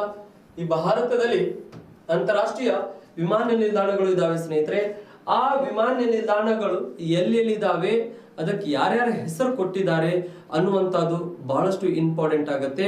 ಹಾಗಾಗಿ ಅವುಗಳನ್ನು ನಾವು ಒಂದ್ ಸ್ವಲ್ಪ ಇಲ್ಲಿ ಅಬ್ಸರ್ವೇಷನ್ ಮಾಡ್ಬೇಕಾಗತ್ತೆ ಸ್ನೇಹಿತರೆ. ನೀವು ಕೂಡ ಅದನ್ನ ಅಬ್ಸರ್ವೇಷನ್ ಮಾಡಿ ಇಲ್ಲಿ ನಾವು ನೀವು ಕೂಡಿ ಇಲ್ಲಿ ಒಂದು ಇಂಡಿಯಾ ಮ್ಯಾಪ್ ತೆಗೆಯೋದ ಮುಖಾಂತರ ಅಂತಾರಾಷ್ಟ್ರೀಯ ವಿಮಾನ ನಿಲ್ದಾಣಗಳು ಎಲ್ಲಿ ಇದಾವೆ ಅಂತ ನಾವು ಡಿಸ್ಕಷನ್ ಮಾಡೋಣ ಸ್ನೇಹಿತರೆ. ಎಲ್ಲಿರುವಂತದ್ದು? ಭಾರತ ದೇಶದಲ್ಲಿರುವಂತ ಅಂತಾರಾಷ್ಟ್ರೀಯ ವಿಮಾನ ನಿಲ್ದಾಣಗಳು. ಈಗ ಭಾರತ ದೇಶದಲ್ಲಿ ಇರುವಂತಹ ಅಂತಾರಾಷ್ಟ್ರೀಯ ವಿಮಾನ ನಿಲ್ದಾಣಗಳನ್ನು ನಾವು ಒಂದ್ ಸ್ವಲ್ಪ ಡಿಸ್ಕಷನ್ ಮಾಡ್ಬೇಕಂದ್ರೆ ಸ್ನೇಹಿತರೆ, ನೀವು ಕೂಡ ಒಂದ್ ಸ್ವಲ್ಪ ಈ India map look like India map ತೆಗೀರಿ. ಇಂಡಿಯಾ ಗತ್ಲೆ ತೆಗಿಬೇಕತ್ತೇನೋ ಅವಶ್ಯಕತೆ ಇಲ್ಲ, ಹೌದಾ? ಲುಕ್ ಲೈಕ್ ಇಂಡಿಯಾ ಮ್ಯಾಪ್, ಹೌದಾ? ಭಾರತ ದೇಶದ ಗತ್ಲೇನೆ ನಮಗ ಆ ಮ್ಯಾಪ್ ಕಾಣಬೇಕು ಸ್ನೇಹಿತರೆ. ಆ ರೀತಿ ಆ ಮ್ಯಾಪ್ ಅನ್ನು ನೀವು ಡ್ರಾ ಮಾಡ್ಕೊಳ್ಳಿ. ಅದರ ಮುಖಾಂತರ ನಾವು ಏನಂದ್ರ ಈ ಭಾರತ ದೇಶದಲ್ಲಿ ಇರುವಂತ ಅಂತಾರಾಷ್ಟ್ರೀಯ ವಿಮಾನ ನಿಲ್ದಾಣಗಳನ್ನು ನಾವು ಡಿಸ್ಕಷನ್ ಮಾಡೋಣ. ಈಗ ಈ ಮ್ಯಾಪಿನ ಮುಖಾಂತರ ನೀವು ಕೂಡ ಮ್ಯಾಪ್ ತೆಗ್ದಿರಬಹುದ ಅಂತ ನನಗೆ ಗೊತ್ತಾಗಿದೆ. ತೆಗೀರಿ, ಪ್ರತಿಯೊಬ್ಬರು ಏನ್ ತೆಗಿತೀರಿ? ಮ್ಯಾಪ್ ತೆಗೀರಿ. ಹೆಂಗ್ ತೆಗಿಬೇಕು? ಚೆನ್ನಾಗಿ ಪ್ರಾಕ್ಟೀಸ್ ಮಾಡಿ ಅದನ್ನ ಮ್ಯಾಪ್ ತೆಗೀರಿ. ಮ್ಯಾಪ್ ತೆಗೆದ ನಂತರ ಸ್ನೇಹಿತರೆ ಇಲ್ಲಿದಿಂದ you will get one question from this area. How much? One question. ನೀವು ಸರಿಯಾಗಿ ಇದನ್ನ ತಿಳ್ಕೊಂಡ್ರ ಇಲ್ಲಿದಿಂದ ಎಷ್ಟು ಕ್ವಶನ್ಸ್ ಬರುತ್ತೆ ಅಂದ್ರ ಒನ್ ಕ್ವಶನ್ ಬರುತ್ತೆ. ಹಾಗಾದ್ರೆ ಈಗ ನಂಬರ್ 1 ನಾವು ಎಲ್ಲಿದಿಂದ ಸ್ಟಾರ್ಟ್ ಮಾಡೋಣ ಅಂದ್ರೆ ಸ್ನೇಹಿತರೆ ಜಮ್ಮು ಅಂಡ್ ಕಾಶ್ಮೀರ್ ಕಡೆದಿಂದ ನಾವು ಸ್ಟಾರ್ಟ್ ಮಾಡೋಣ. ಎಲ್ಲಿ ಈ ಜಮ್ಮು ಅಂಡ್ ಕಾಶ್ಮೀರ್ ಬರುತ್ತೆ, ಈ ಭಾಗದಲ್ಲಿ ಏನ್ ಬರುತ್ತೆ ನಮಗೆ? ಈ ಜಮ್ಮು ಅಂಡ್ ಕಾಶ್ಮೀರ್ ಏನ್ ಬರುತ್ತಲ್ಲ ಸ್ನೇಹಿತರೆ, ಜಮ್ಮು ಅಂಡ್ ಕಾಶ್ಮೀರ್. ಈ ಜಮ್ಮು ಅಂಡ್ ಕಾಶ್ಮೀರ ಕಡೆಗೆ ನಮಗೆ ಅಲ್ಲಿ ಜಮ್ಮು ಅಂಡ್ ಕಾಶ್ಮೀರದಲ್ಲಿ ಶೇಖ್ ಅಬ್ದುಲ್ಲಾ ಅಂತಾರಾಷ್ಟ್ರೀಯ ವಿಮಾನ ನಿಲ್ದಾಣ ಇದೆ. ಯಾವ್ದಿದೆ? ಶೇಖ್, ಹೌದಾ? ಇಲ್ಲಿ ನಮಗೆ ಜಮ್ಮು ಅಂಡ್ ಕಾಶ್ಮೀರದಲ್ಲಿ ಸ್ನೇಹಿತರೆ ಶೇಖ್ ಅಬ್ದುಲ್ಲಾ ಶೇಖ್ ಅಬ್ದುಲ್ಲಾ ಅಂತಾರಾಷ್ಟ್ರೀಯ ವಿಮಾನ ನಿಲ್ದಾಣ, ಹೌದಾ? ಶೇಖ್ ಅಬ್ದುಲ್ಲಾ ಅಂತಾರಾಷ್ಟ್ರೀಯ ವಿಮಾನ ನಿಲ್ದಾಣ ಜಮ್ಮು ಅಂಡ್ ಕಾಶ್ಮೀರದ ಶ್ರೀನಗರದಲ್ಲಿ ಇದೆ ಸ್ನೇಹಿತರೆ. ಯಾವ ನಗರದಲ್ಲಿ ಇದೆ? ಶ್ರೀನಗರ್. ಜಮ್ಮು ಅಂಡ್ ಕಾಶ್ಮೀರದ ಶ್ರೀನಗರ್. ಇಲ್ಲಿ ಧಾರವಾಡದಲ್ಲಿನೂ ಒಂದು ಶ್ರೀನಗರ್ ಇದೆ. ಆ ಶ್ರೀನಗರ್ ಅಲ್ಲ, ಜಮ್ಮು ಅಂಡ್ ಕಾಶ್ಮೀರದಲ್ಲಿರುವಂತ ಒಂದು ಶ್ರೀನಗರ. ಹಾಗಾಗಿ ಅಲ್ಲಿ ಇರುವಂತದ್ದು ಏನಂದ್ರ ಜಮ್ಮು ಅಂಡ್ ಕಾಶ್ಮೀರದಲ್ಲಿ ಒಂದು ಅಂತಾರಾಷ್ಟ್ರೀಯ ವಿಮಾನ ನಿಲ್ದಾಣ ಇದೆ. ಅದಕ್ಕೆ ನಾವು ಏನಂತ ಕರಿತೇವೆ ಅಂದ್ರ ಶೇಖ್ ಅಬ್ದುಲ್ಲಾ ಅಂತಾರಾಷ್ಟ್ರೀಯ ವಿಮಾನ ನಿಲ್ದಾಣ ಅಂತ ಕರಿತೇವೆ ಸ್ನೇಹಿತರೆ, ಹೌದಾ? ಇದು ಇಂಪಾರ್ಟೆಂಟ್ ಆಗತ್ತೆ. ಯಾಕಂದ್ರೆ ನಿಮ್ಮ ಕ್ವಶನ್ಸ್ ಕೇಳ್ಬಿಡ್ತಾರೆ, ಜಮ್ಮು ಅಂಡ್ ಕಾಶ್ಮೀರದಲ್ಲಿ ಯಾವ ಅಂತಾರಾಷ್ಟ್ರೀಯ ವಿಮಾನ ನಿಲ್ದಾಣಗಳು ಅದಾವು ಇಲ್ಲ ಅಂತ ಕೇಳಿದಾಗ ಇದೆ ಅಂತ ಹೇಳ್ಬೇಕಾಗತ್ತೆ. ಏನಂತ ಹೇಳ್ಬೇಕಾಗತ್ತೆ? ಇದೆ ಅಂತ ಹೇಳ್ಬೇಕಾಗತ್ತೆ. ಯಾವುದು ಇದೆ ಅಂದ್ರ ಶೇಖ್ ಅಬ್ದುಲ್ಲಾ ಅಂತಾರಾಷ್ಟ್ರೀಯ ವಿಮಾನ ನಿಲ್ದಾಣ ಇದೆ ಅಂತ ನೀವು ಹೇಳ್ಬೇಕಾಗತ್ತೆ ಸ್ನೇಹಿತರೆ. ಅದು ಆದ ನಂತರ ನೆಕ್ಸ್ಟ್ ನಮಗೆ ಈ ಭಾಗದಲ್ಲಿ ನೆಕ್ಸ್ಟ್ ವಿಮಾನ ನಿಲ್ದಾಣ ನೋಡ್ತೇವೆ ನಾವು. ಇಲ್ಲಿ ನಮಗೆ ಏನಂದ್ರ ರಾಜಸ್ಥಾನ್ ಕಂಡು ಬರುತ್ತೆ ಸ್ನೇಹಿತರೆ. ಯಾವ್ದಿದೆ ಈ ಭಾಗದಲ್ಲಿ? ರಾಜಸ್ಥಾನ್, ಹೌದಾ? ಈಗ ಈ ರಾಜಸ್ಥಾನದಲ್ಲಿ ನಾವು ಹೋದಾಗ ಈ ರಾಜಸ್ಥಾನದ ಜೈಪುರ್, ಹೌದಾ? ರಾಜಸ್ಥಾನದ ಜೈಪುರ್ ಕಡೆಗೆ ನಾವು ಹೋದಾಗ ಇಲ್ಲಿ ನಮಗೆ ರಾಜಸ್ಥಾನದ ಜೈಪುರದಲ್ಲಿ ನಮಗೆ ಅಂತಾರಾಷ್ಟ್ರೀಯ ವಿಮಾನ ನಿಲ್ದಾಣ ಇದೆ ಸ್ನೇಹಿತರೆ. ಇಲ್ಲಿ ಯಾವ ಅಂತಾರಾಷ್ಟ್ರೀಯ ವಿಮಾನ ನಿಲ್ದಾಣ ಇದೆ ಅಂತ ನಾವು ನೋಡಿದಾಗ ಇಲ್ಲಿ ರಾಜಸ್ಥಾನದ ಜೈಪುರದಲ್ಲಿ ಜೈಪುರ್ ಅಂತಾರಾಷ್ಟ್ರೀಯ ವಿಮಾನ ನಿಲ್ದಾಣ ಅಂತ ಕರಿತೇವೆ. ಯಾವುದು? ಜೈಪುರ್, ಹೌದಾ? ಜೈಪುರ್ ಅಂತಾರಾಷ್ಟ್ರೀಯ ಅಂತಾರಾಷ್ಟ್ರೀಯ ವಿಮಾನ ನಿಲ್ದಾಣ. ಹೌದಾ? ವಿಮಾನ ನಿಲ್ದಾಣ ಜೈಪುರ್ ಅಂತಾರಾಷ್ಟ್ರೀಯ ವಿಮಾನ ನಿಲ್ದಾಣ. ಎಲ್ಲಿದೆ ಇದು? ಜೈಪುರ್ ಅಂತಾರಾಷ್ಟ್ರೀಯ ವಿಮಾನ ನಿಲ್ದಾಣ ರಾಜಸ್ಥಾನದಲ್ಲಿರುವಂತ ಅಂತಾರಾಷ್ಟ್ರೀಯ ವಿಮಾನ ನಿಲ್ದಾಣ ಸ್ನೇಹಿತರೆ ಅದು. ನೆಕ್ಸ್ಟ್ ಅಲ್ಲಿದಿಂದ ನಮಗೆ ಈ ವಿಮಾನ ನಿಲ್ದಾಣ ಆದ ನಂತರ ಇಲ್ಲಿ ನಮಗೆ ಸೊ ರಾಜಸ್ಥಾನದ ಈ ಕಡೆಗೆ ನಮಗೆ ಪಂಜಾಬ್, ಒಂದ್ ಕಡೆಗೆ ಏನಂದ್ರೆ ಪಂಜಾಬ್ ಇದೆ ಸ್ನೇಹಿತರೆ, ಪಂಜಾಬ್. ಹೌದಾ? ಇನ್ನ ಒಂದ್ ಕಡೆಗೆ ಪಂಜಾಬ್ ಆದ ನಂತರ ಇನ್ನ ಒಂದ್ ಕಡೆಗೆ ನಮಗೆ ಹರಿಯಾಣ, ಕೆಳಗಡೆಗೆ ಹರಿಯಾಣ ಇರುತ್ತೆ. ಬಟ್ ನೀವು ಇಲ್ಲಿ ಪಂಜಾಬ್ ಮಾತ್ರ ನೆನ್ಪಿಟ್ಕೋರಿ. ಈ ಪಂಜಾಬ್ದಲ್ಲಿ ನಮಗೆ ಏನಂದ್ರ ಪಂಜಾಬ್ ಕಡೆಗೆ ಇರುವಂತಹದ್ದು ನಮಗೆ ಈ ಅಮೃತ್ಸರ್ ಇದೆಯಲ್ಲ, ಅಲ್ಲಿ ನಾವು ಗುರು ರಾಮದಾಸ್. ಹೌದಾ? ಗುರು ರಾಮದಾಸ್ ಅಂತಾರಾಷ್ಟ್ರೀಯ ವಿಮಾನ ನಿಲ್ದಾಣ ಅಂತ ಕರಿತೇವೆ. ಯಾವುದು? ಗುರು ರಾಮದಾಸ್ ಅಂತಾರಾಷ್ಟ್ರೀಯ ವಿಮಾನ ನಿಲ್ದಾಣ ಇದೆ ಸ್ನೇಹಿತರೆ. ಇಲ್ಲಿ ಅಂತಾರಾಷ್ಟ್ರೀಯ ವಿಮಾನ ನಿಲ್ದಾಣ ಎಲ್ಲಿ? ಗುರು ರಾಮದಾಸ್. ಪಂಜಾಬ್ ಕಡೆಗೆ ನಮಗೆ ಗುರು ರಾಮದಾಸ್ ಅನ್ನುವಂತ ಅಂತಾರಾಷ್ಟ್ರೀಯ ವಿಮಾನ ನಿಲ್ದಾಣ ಕಂಡು ಬರುತ್ತೆ. ಎಲ್ಲಿ ಕಂಡು ಬರ್ತಿದ್ದು? ನಮಗೆ ಪಂಜಾಬ್. ಹಾಗಾಗಿ ಈ ಪಂಜಾಬ್ದಲ್ಲಿ ಇರುವಂತದ್ದು ಗುರು ರಾಮದಾಸ್ ಅಂತಾರಾಷ್ಟ್ರೀಯ ವಿಮಾನ ನಿಲ್ದಾಣ ಸ್ನೇಹಿತರೆ. ಪಂಜಾಬದ ಯಾವ ಭಾಗದಲ್ಲಿ? ಅಮೃತ್ಸರ್. ಹೌದಾ? ಯಾವ ಸರ? ಅಮೃತ್ಸರ್. ಈ ಪಂಜಾಬದ ಅಮೃತ್ಸರ್ ಏನಿದೆಯಲ್ಲ, ಇದು ಅಮೃತ್ಸರ್ ಅರ್ಥ ಮಾಡ್ರಿ. ಯಾವುದು? ಅಮೃತ್ಸರ್. ಹೌದಾ? ಈ ಭಾಗದಲ್ಲಿ ನಮಗೆ ಯಾವ್ದಿದೆ ಅಂದ್ರ ಗುರು ರಾಮದಾಸ್ ಅಂತಾರಾಷ್ಟ್ರೀಯ ವಿಮಾನ ನಿಲ್ದಾಣ. ನೆಕ್ಸ್ಟ್ ಅಲ್ಲಿದಿಂದ ಎಲ್ಲಿ ಬರ್ತೇವೆ ಅಂದ್ರೆ ಸ್ನೇಹಿತರೆ ನಾವು ಸೊ ಈ ದೆಹಲಿ ಕಡೆಗೆ. ಹೌದಾ? ದೆಹಲಿ ಯಾವ್ದಿದೆ? ದೆಹಲಿ. ಇಲ್ಲಿ ಮಾರ್ಕ್ ಮಾಡಿದೀನಿ ನೋಡ್ರಿ. ಇಲ್ಲಿ ದೆಹಲಿ ಕಡೆಗೆ ಬಂದಾಗ ಸ್ನೇಹಿತರೆ ನಾವು ಈ ದೆಹಲಿ ಕಡೆಗೆ ಇಲ್ಲಿ ನಮಗೆ ಈ ದೆಹಲಿಯಲ್ಲಿನೂ ಒಂದು ಅಂತಾರಾಷ್ಟ್ರೀಯ ವಿಮಾನ ನಿಲ್ದಾಣ ಇದೆ, ಇಂದಿರಾ ಗಾಂಧಿ ಅಂತಾರಾಷ್ಟ್ರೀಯ ವಿಮಾನ ನಿಲ್ದಾಣ. ಯಾವುದು? ಇಂದಿರಾ ಗಾಂಧಿ. ಇದಕ್ಕೆ ನಾವು ಇಂದಿರಾ, ಹೌದಾ? ಇಂದಿರಾ ಗಾಂಧಿ. ಇಂದಿರಾ ಗಾಂಧಿ ಅಂತಾರಾಷ್ಟ್ರೀಯ ವಿಮಾನ ನಿಲ್ದಾಣ ಅಂತ ಕರಿತೇವೆ ಸ್ನೇಹಿತರೆ. ಅಂತಾರಾಷ್ಟ್ರೀಯ ವಿಮಾನ ನಿಲ್ದಾಣ ಎಲ್ಲಿದೆ ಇದು? ಇಂದಿರಾ ಗಾಂಧಿ ಅಂತಾರಾಷ್ಟ್ರೀಯ ವಿಮಾನ ನಿಲ್ದಾಣ ದೆಹಲಿ ಒಳಗಿದೆ. ಹೌದಾ? ದೆಹಲಿ ಒಳಗಿರುವಂತಹದ್ದು ಇಂದಿರಾ ಗಾಂಧಿ ಅಂತಾರಾಷ್ಟ್ರೀಯ ವಿಮಾನ ನಿಲ್ದಾಣ. ಸೊ ಈ ಅಂತಾರಾಷ್ಟ್ರೀಯ ವಿಮಾನ ನಿಲ್ದಾಣ ಏನಿದೆಯಲ್ಲ ಸ್ನೇಹಿತರೆ, ಇದು ಅತ್ಯಂತ ಬಿಜಿಯೆಸ್ಟ್ ಏರ್ಪೋರ್ಟ್ ಇದು. ಹೌದಾ? ಬಿಜಿಯೆಸ್ಟ್ ಏರ್ಪೋರ್ಟ್ ಅಂದ್ರ ಬಹಳಷ್ಟು ಈ ವಿಮಾನ ನಿಲ್ದಾಣದಲ್ಲಿ ಈ ವಿಮಾನಗಳು ಹಾರಾಟ ಮಾಡ್ತವೆ. ನಿಮ್ಮ ಕ್ವಶನ್ಸ್ ಕೇಳ್ತಾರೆ, ಭಾರತ ದೇಶದಲ್ಲಿ ಅತ್ಯಂತ ಬಿಜಿಯೆಸ್ಟ್ ಏರ್ಪೋರ್ಟ್ ಯಾವ್ದಂತ ಕೇಳಿದಾಗ, ಅಂತಾರಾಷ್ಟ್ರೀಯ ವಿಮಾನ ನಿಲ್ದಾಣ ಯಾವ್ದಂತ ಕೇಳಿದಾಗ ನೀವೇನ್ ಆನ್ಸರ್ ಮಾಡ್ಬೇಕಾಗತ್ತೆ ಅಂದ್ರ ಇಂದಿರಾ ಗಾಂಧಿ ಅಂತಾರಾಷ್ಟ್ರೀಯ ವಿಮಾನ ನಿಲ್ದಾಣ ಅಂತ ಹೇಳ್ಬೇಕಾಗತ್ತೆ ಸ್ನೇಹಿತರೆ. ಯಾವುದು? ಇಂದಿರಾ ಗಾಂಧಿ ಅಂತಾರಾಷ್ಟ್ರೀಯ ವಿಮಾನ ನಿಲ್ದಾಣ ಅಂತ ಹೇಳ್ಬೇಕಾಗತ್ತೆ. ಭಾರತ ದೇಶದಲ್ಲಿ ಅತ್ಯಂತ ಬಿಜಿಯೆಸ್ಟ್ ಏರ್ಪೋರ್ಟ್ ಇದು. ಹೌದಾ? ಬಿಜಿಯೆಸ್ಟ್ ಏರ್ಪೋರ್ಟ್ ಇದೆ ಅಂದ್ರ ಜಾಸ್ತಿ ಇಲ್ಲಿ ವಿಮಾನಗಳು ಏನ್ ಮಾಡ್ತಾವ ಅಂದ್ರ ಇಲ್ಲಿ ಬಂದು ಹಾರಾಟ ಮಾಡ್ತಾವೆ ಮತ್ತು ಟೇಕಪ್ ಆಗೋದು, ಆನ್ ಆಗುದು. ಹೌದಾ? ಅಂದ್ರೆ ಜಾಸ್ತಿ ವಿಮಾನಗಳು ಇಳಿದು ಹತ್ತುದು ಮಾಡ್ತಾವೆ ಇಲ್ಲಿ ದೆಹಲಿ ಒಳಗ. ಇದು ಆದ ನಂತರ ಸ್ನೇಹಿತರೆ ನಮಗೆ ನೆಕ್ಸ್ಟ್ ಇನ್ನೊಂದು ವಿಮಾನ ನಿಲ್ದಾಣ ಎಲ್ಲಿ ಕಂಡು ಬರುತ್ತೆ ಅಂದ್ರ ಈ ದೆಹಲಿ ಒಳಗ. ಅದು ಅಂತಾರಾಷ್ಟ್ರೀಯ ಮಟ್ಟಕ್ಕೆ ಏರ್ಸಿಲ್ಲ, ಬಟ್ ಕೆಲವೊಂದ್ ಸರ್ತಿ ಎಮರ್ಜೆನ್ಸಿಗೆ ಏನಂದ್ರ ಅಲ್ಲಿ ಲ್ಯಾಂಡಿಂಗ್ ಮಾಡ್ತಾರೆ. ಎಲ್ಲಿದೆ ಅಂದ್ರೆ ದೆಹಲಿ ಒಳಗ ಪಾಲಂ. ಯಾವುದು? ಪಾಲಂ. ಹೌದಾ? ಪಾಲಂ ಏರ್ಪೋರ್ಟ್ ಅಂತ ಕರಿತೇವೆ. ಅಂತಾರಾಷ್ಟ್ರೀಯ ಮಟ್ಟಕ್ಕ ಅದನ್ನೇನು ಏರ್ಸಿಲ್ಲ, ಬಟ್ ಅಲ್ಲಿ ಏನಂದ್ರೆ ಗೊತ್ತಿರ್ಲಿ, ಅಲ್ಲಿ ಎಮರ್ಜೆನ್ಸಿ ಏನಾದ್ರೂ ಇತ್ತಂದ್ರ ಈ ಪಾಲಂ ಏರ್ಪೋರ್ಟ್ ದಿಂದ ಏನ್ ಮಾಡ್ತಾರಂದ್ರ ಅಲ್ಲಿ ವಿಮಾನಗಳನ್ನು ಇಳಿಸುವುದು ಹತ್ಸುದು ಮಾಡ್ತಾರೆ. ಎಲ್ಲಿ? ಪಾಲಂ ಏರ್ಪೋರ್ಟ್ ದೆಹಲಿ. ಪಾಲಂ ಅಂತಾರಾಷ್ಟ್ರೀಯ ಇದು ನೋಡಿ ಅಂತಾರಾಷ್ಟ್ರೀಯ ಮಟ್ಟದಲ್ಲಿನೇ ಇದೆ ಅದು, ಬಟ್ ನೀವು ಪಾಲಂ ಏರ್ಪೋರ್ಟ್ ಅಂತ ನೆನ್ಪಿಟ್ಕೋರಿ. ಎಲ್ಲಿದೆ ಇದು? ದೆಹಲಿ. ನೆಕ್ಸ್ಟ್ ಇದು ಆದ ನಂತರ ಸ್ನೇಹಿತರೆ ಮತ್ತೆ ನಮಗೆ ವಿಮಾನ ನಿಲ್ದಾಣ ಎಲ್ಲಿ ನೋಡ್ಬೇಕಾಗಿದೆ ಅಂದ್ರ ಈ ಗುಜರಾತದ ಕಡೆಗೆ ನಾವು ಅಬ್ಸರ್ವೇಷನ್ ಮಾಡಿದಾಗ ಸ್ನೇಹಿತರೆ, ಎಲ್ಲಿ? ಗುಜರಾತ್. ಸೊ ಈ ಗುಜರಾತದ ಕಡೆಗೆ ನಾವು ಅಬ್ಸರ್ವೇಷನ್ ಮಾಡಿದಾಗ ಇಲ್ಲಿ ನಮಗೆ ಈ ಗುಜರಾತದಲ್ಲಿ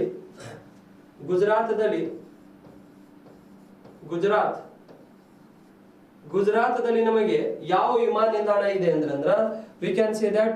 ಸೊ ಇಲ್ಲಿ ನಮಗೆ ಗುಜರಾತದಲ್ಲಿ ಇರುವಂತಹದ್ದು ಸರ್ದಾರ್ ವಲ್ಲಭಾಯ್ ಪಟೇಲ್ ಅಂತಾರಾಷ್ಟ್ರೀಯ ವಿಮಾನ ನಿಲ್ದಾಣ. ಯಾವ್ದಿದೆ? ಸರ್ದಾರ್. ಹೌದಾ? ಈಗ ಈ ಸರ್ದಾರ್ ವಲ್ಲಭಾಯ್ ಪಟೇಲ್ ಯಾವುದು? ಸರ್ದಾರ್ ಸರ್ದಾರ್ ವಲ್ಲಭಾಯ್ ಪಟೇಲ್ ಅಂತಾರಾಷ್ಟ್ರೀಯ ವಿಮಾನ ನಿಲ್ದಾಣ. ಸರ್ದಾರ್ ವಲ್ಲಭಾಯ್ ಪಟೇಲ್ ಅಂತಾರಾಷ್ಟ್ರೀಯ ವಿಮಾನ ನಿಲ್ದಾಣ ಇದೆ ಸ್ನೇಹಿತರೆ ಇಲ್ಲಿ. ಹಾಗಾದ್ರೆ ಈ ಸರ್ದಾರ್ ವಲ್ಲಭಾಯ್ ಪಟೇಲ್ ಅಂತಾರಾಷ್ಟ್ರೀಯ ವಿಮಾನ ನಿಲ್ದಾಣ ಎಲ್ಲಿದೆ ಅಂದ್ರೆ ನಮಗೆ ಗುಜರಾತದಲ್ಲಿ ಇದೆ ಅಂತ ಕರಿತೇವೆ ಸ್ನೇಹಿತರೆ. ಹಾಗಾದ್ರೆ ಗುಜರಾತದಲ್ಲಿ ಎಲ್ಲಿದೆ ಇದು? ಸೊ ಈ ಗುಜರಾತದಲ್ಲಿ ನಮಗೆ ಇದು ಏನಂದ್ರ ಸೊ ಅಹಮದಾಬಾದ್ ಹತ್ತಿರ ಕಂಡು ಬರುತ್ತೆ ನಮಗೆ. ಅಹಮದಾಬಾದ್.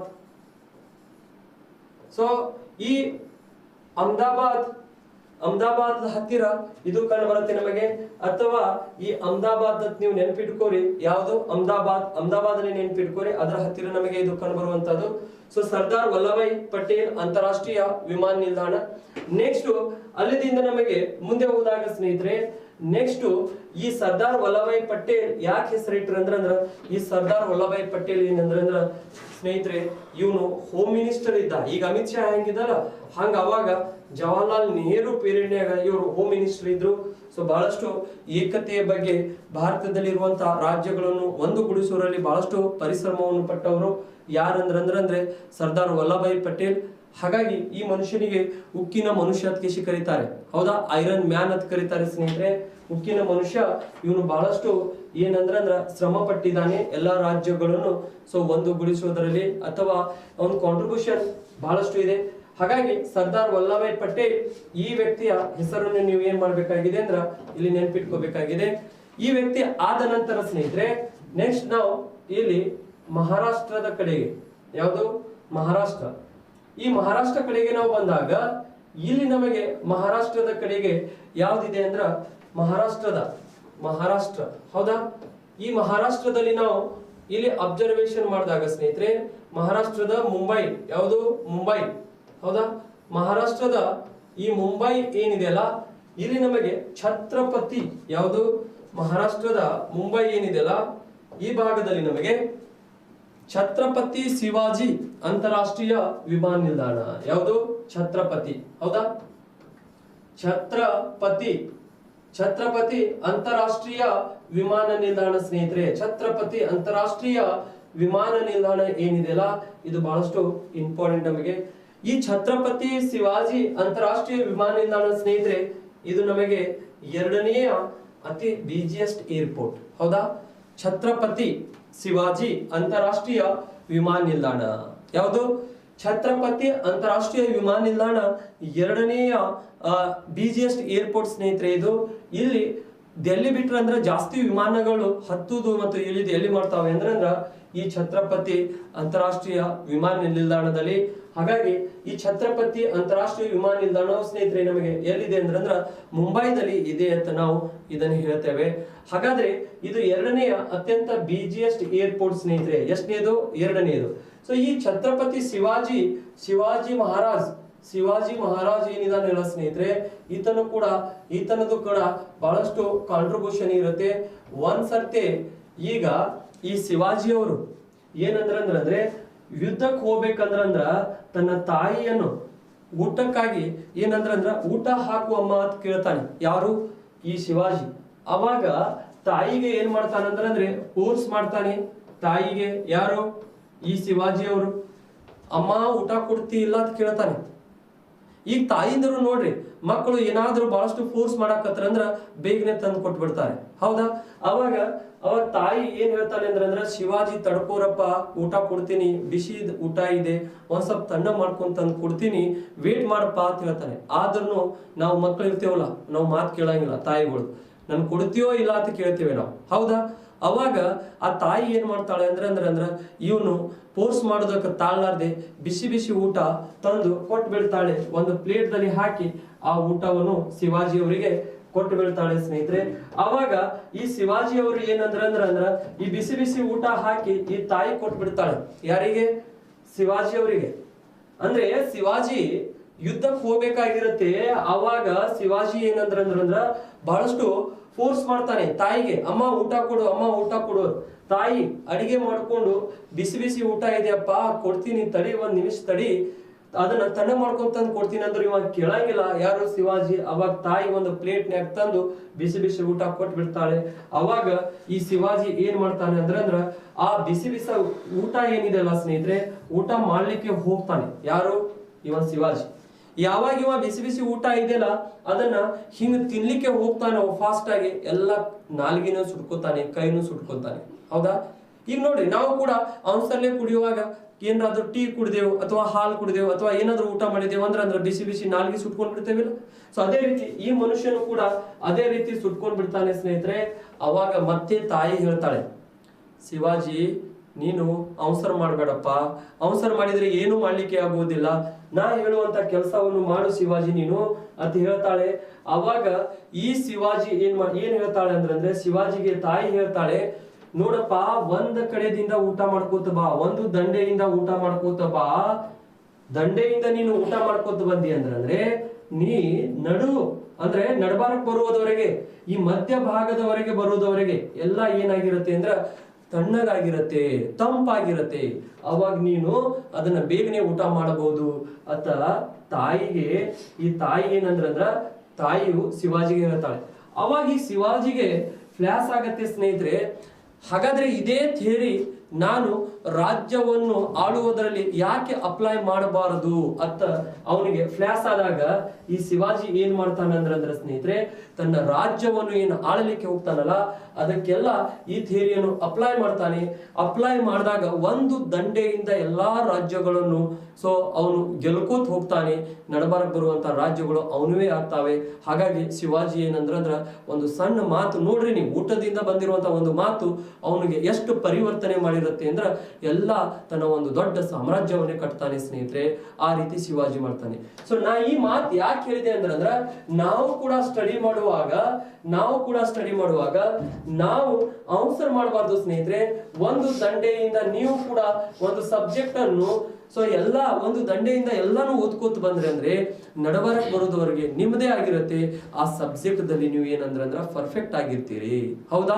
ಸೊ ಅಲ್ಲಿ ಒಂದ್ ಸ್ವಲ್ಪ ಓದಿದೆ, ಇಲ್ಲಿ ಒಂದ್ ಸ್ವಲ್ಪ ಓದಿದೆ, ಆ ರೀತಿ ಮಾಡಬಾರ್ದು. ಸಿಸ್ಟಮೆಟಿಕ್ ಮ್ಯಾನರ್ನಾಗ ನೀವು ಬಂದಿದೆ ಅಂದ್ರೆ ನಡುವೆ ಇರುವಂತ ಏನೇ ಮ್ಯಾಟರ್ಸ್ಗಳು ಇರಲಿ ಎಲ್ಲವೂ ನಿಮ್ಮವೇನೆ ಆಗ್ತಾವೆ. ಅದಕ್ಕೆ ಇದೇ ಸೇಮ್ ಥಿಯರಿಯನ್ನು ನೀವು ನಿಮ್ಮ ಸಬ್ಜೆಕ್ಟ್ ದಲ್ಲಿ ಅಪ್ಲೈ ಮಾಡ್ಕೊಳ್ಳಿ. ಇದರಲ್ಲಿ ನಿಮ್ ಸಬ್ಜೆಕ್ಟ್ ದಲ್ಲಿ ಅವಾಗ ನೀವು ಬಹಳಷ್ಟು ಬೇಗನೆ ಸಕ್ಸೆಸ್ ಸಿಗತ್ತೆ ಸ್ನೇಹಿತರೆ. ಅದಕ್ಕೆ ಈ ಛತ್ರಪತಿ ಶಿವಾಜಿ ಏನಂದ್ರೆ ಬಹಳಷ್ಟು ಪ್ರಸಿದ್ಧವಾಗ್ತಾನೆ ಸ್ನೇಹಿತರೆ. ಛತ್ರಪತಿ ಶಿವಾಜಿ ಅಂತಾರಾಷ್ಟ್ರೀಯ ವಿಮಾನ ನಿಲ್ದಾಣ ನಮಗೆ ಎಲ್ಲಿ ಕಂಡುಬರುತ್ತೆ ಅಂತಂದ್ರ ಇದು ಮುಂಬೈದಲ್ಲಿ ಇದೆ. ಎಲ್ಲಿದೆ? ಮುಂಬೈದಲ್ಲಿ ಇದೆ. ಹಾಗಾಗಿ ಭಾರತದ 2ನೇ ಅತಿ ಬಿಜಿಯೆಸ್ಟ್ ಏರ್ಪೋರ್ಟ್ ಅಂತ ಕರಿತೇವೆ ನಾವು. ಹೌದಾ? ಸೊ ಇದು ಆದ ನಂತರ ನಾವು ನೆಕ್ಸ್ಟ್ ಏರ್ಪೋರ್ಟ್ ನೋಡ್ತೇವೆ ಸ್ನೇಹಿತರೆ. ನೆಕ್ಸ್ಟ್ ಏರ್ಪೋರ್ಟ್ ಯಾವ್ದಿದೆ ಅಂದ್ರೆ ವಿ ಕ್ಯಾನ್ ಸೇ ದಟ್ ಇಲ್ಲಿ ಗೋವಾ ಬರುತ್ತೆ. ಗೋವಾ. ಹೌದಾ? ಗೋವಾ ಅಂದ್ರೆ ನೀವು ಬಹಳ ಖುಷಿ ಕಾಣ್ತೈತಿ. ಹೌದಾ? ಈ ಗೋವಾದಲ್ಲಿ ನಾವು ಹೋದಾಗ ಸ್ನೇಹಿತರೆ, ಈ ಗೋವಾ ಕಡೆಗೆ ಹೋದಾಗ ಇಲ್ಲಿ ಒಂದು ಅಂತಾರಾಷ್ಟ್ರೀಯ ವಿಮಾನ ನಿಲ್ದಾಣ ನಮಗೆ ಸಿಗತ್ತೆ. ಎಲ್ಲಿ? ಗೋವಾದ ಕಡೆಗೆ ನಾವು ಅಬ್ಸರ್ವೇಷನ್ ಮಾಡಿದಾಗ ಈ ಗೋವಾದಲ್ಲಿ ನಮಗೆ ಸೊ ಯಾವ ಒಂದು ಅಂತಾರಾಷ್ಟ್ರೀಯ ವಿಮಾನ ನಿಲ್ದಾಣ ಇದೆ ಅಂದ್ರೆ ಇಲ್ಲಿ ನಾವು ಈ ಭಾಗದಲ್ಲಿ ಮಡಗಾಂವ್. ಹೌದಾ? ಗೋವಾದ ಮಡಗಾಂವ್, ಈ ಮಡಗಾಂವ್ ಏನಿದೆಯಲ್ಲ ಮಡಗಾಂವ್. ಹೌದಾ? ಮಡಗಾಂವದ ಹತ್ತಿರ are we can say that ಈ ಮಡಗಾಂವದ ಹತ್ತಿರ ಪಣಜಿ ಇದೆ. ಏನು? ಪಣಜಿ. ಈ ಪಣಜಿ ಹತ್ತಿರ ದಾಬೋಲಿ. ಯಾವುದು? ದಾಬೋಲಿ ಅಂತಾರಾಷ್ಟ್ರೀಯ ವಿಮಾನ ನಿಲ್ದಾಣ. ದಾಬೋಲಿ ಅಂತಾರಾಷ್ಟ್ರೀಯ ವಿಮಾನ ನಿಲ್ದಾಣ ಅಂತ ಕರಿತೇವೆ ಸ್ನೇಹಿತರೆ. ಯಾವುದಿದೆ? ದಾಬೋಲಿ ಅಂತಾರಾಷ್ಟ್ರೀಯ ವಿಮಾನ ನಿಲ್ದಾಣ. ಎಲ್ಲಿದೆ ಇದು ದಾಬೋಲಿ ಅಂತಾರಾಷ್ಟ್ರೀಯ ವಿಮಾನ ನಿಲ್ದಾಣ? ಇದು ಗೋವಾದಲ್ಲಿ ಇದೆ ಅಂತ ನಾವು ಹೇಳ್ತೇವೆ ಸ್ನೇಹಿತರೆ.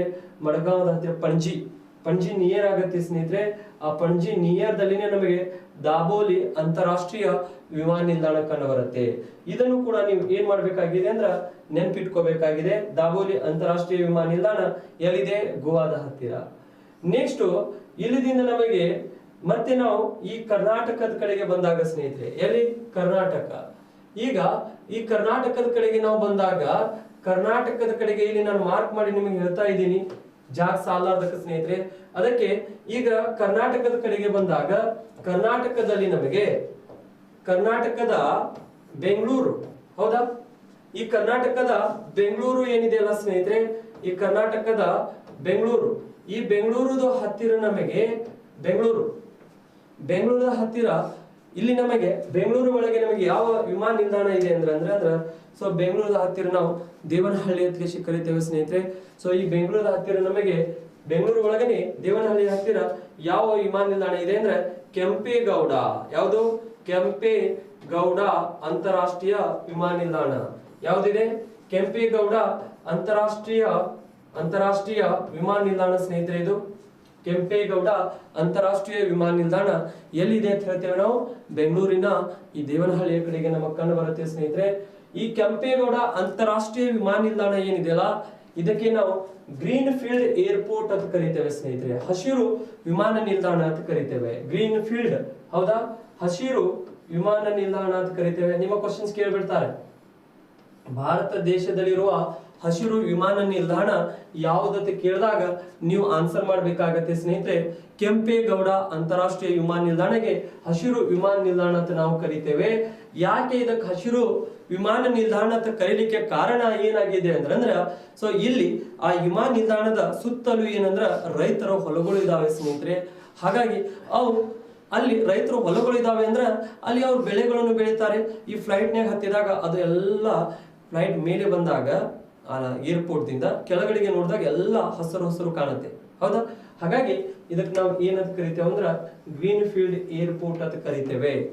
ನೆಕ್ಸ್ಟ್, ಈ ಅಂತಾರಾಷ್ಟ್ರೀಯ ವಿಮಾನ ನಿಲ್ದಾಣ ಏನಿದೆಯಲ್ಲ ಸ್ನೇಹಿತರೆ, ಈ ಕೆಂಪೇಗೌಡ, ಇದಕ್ಕೆ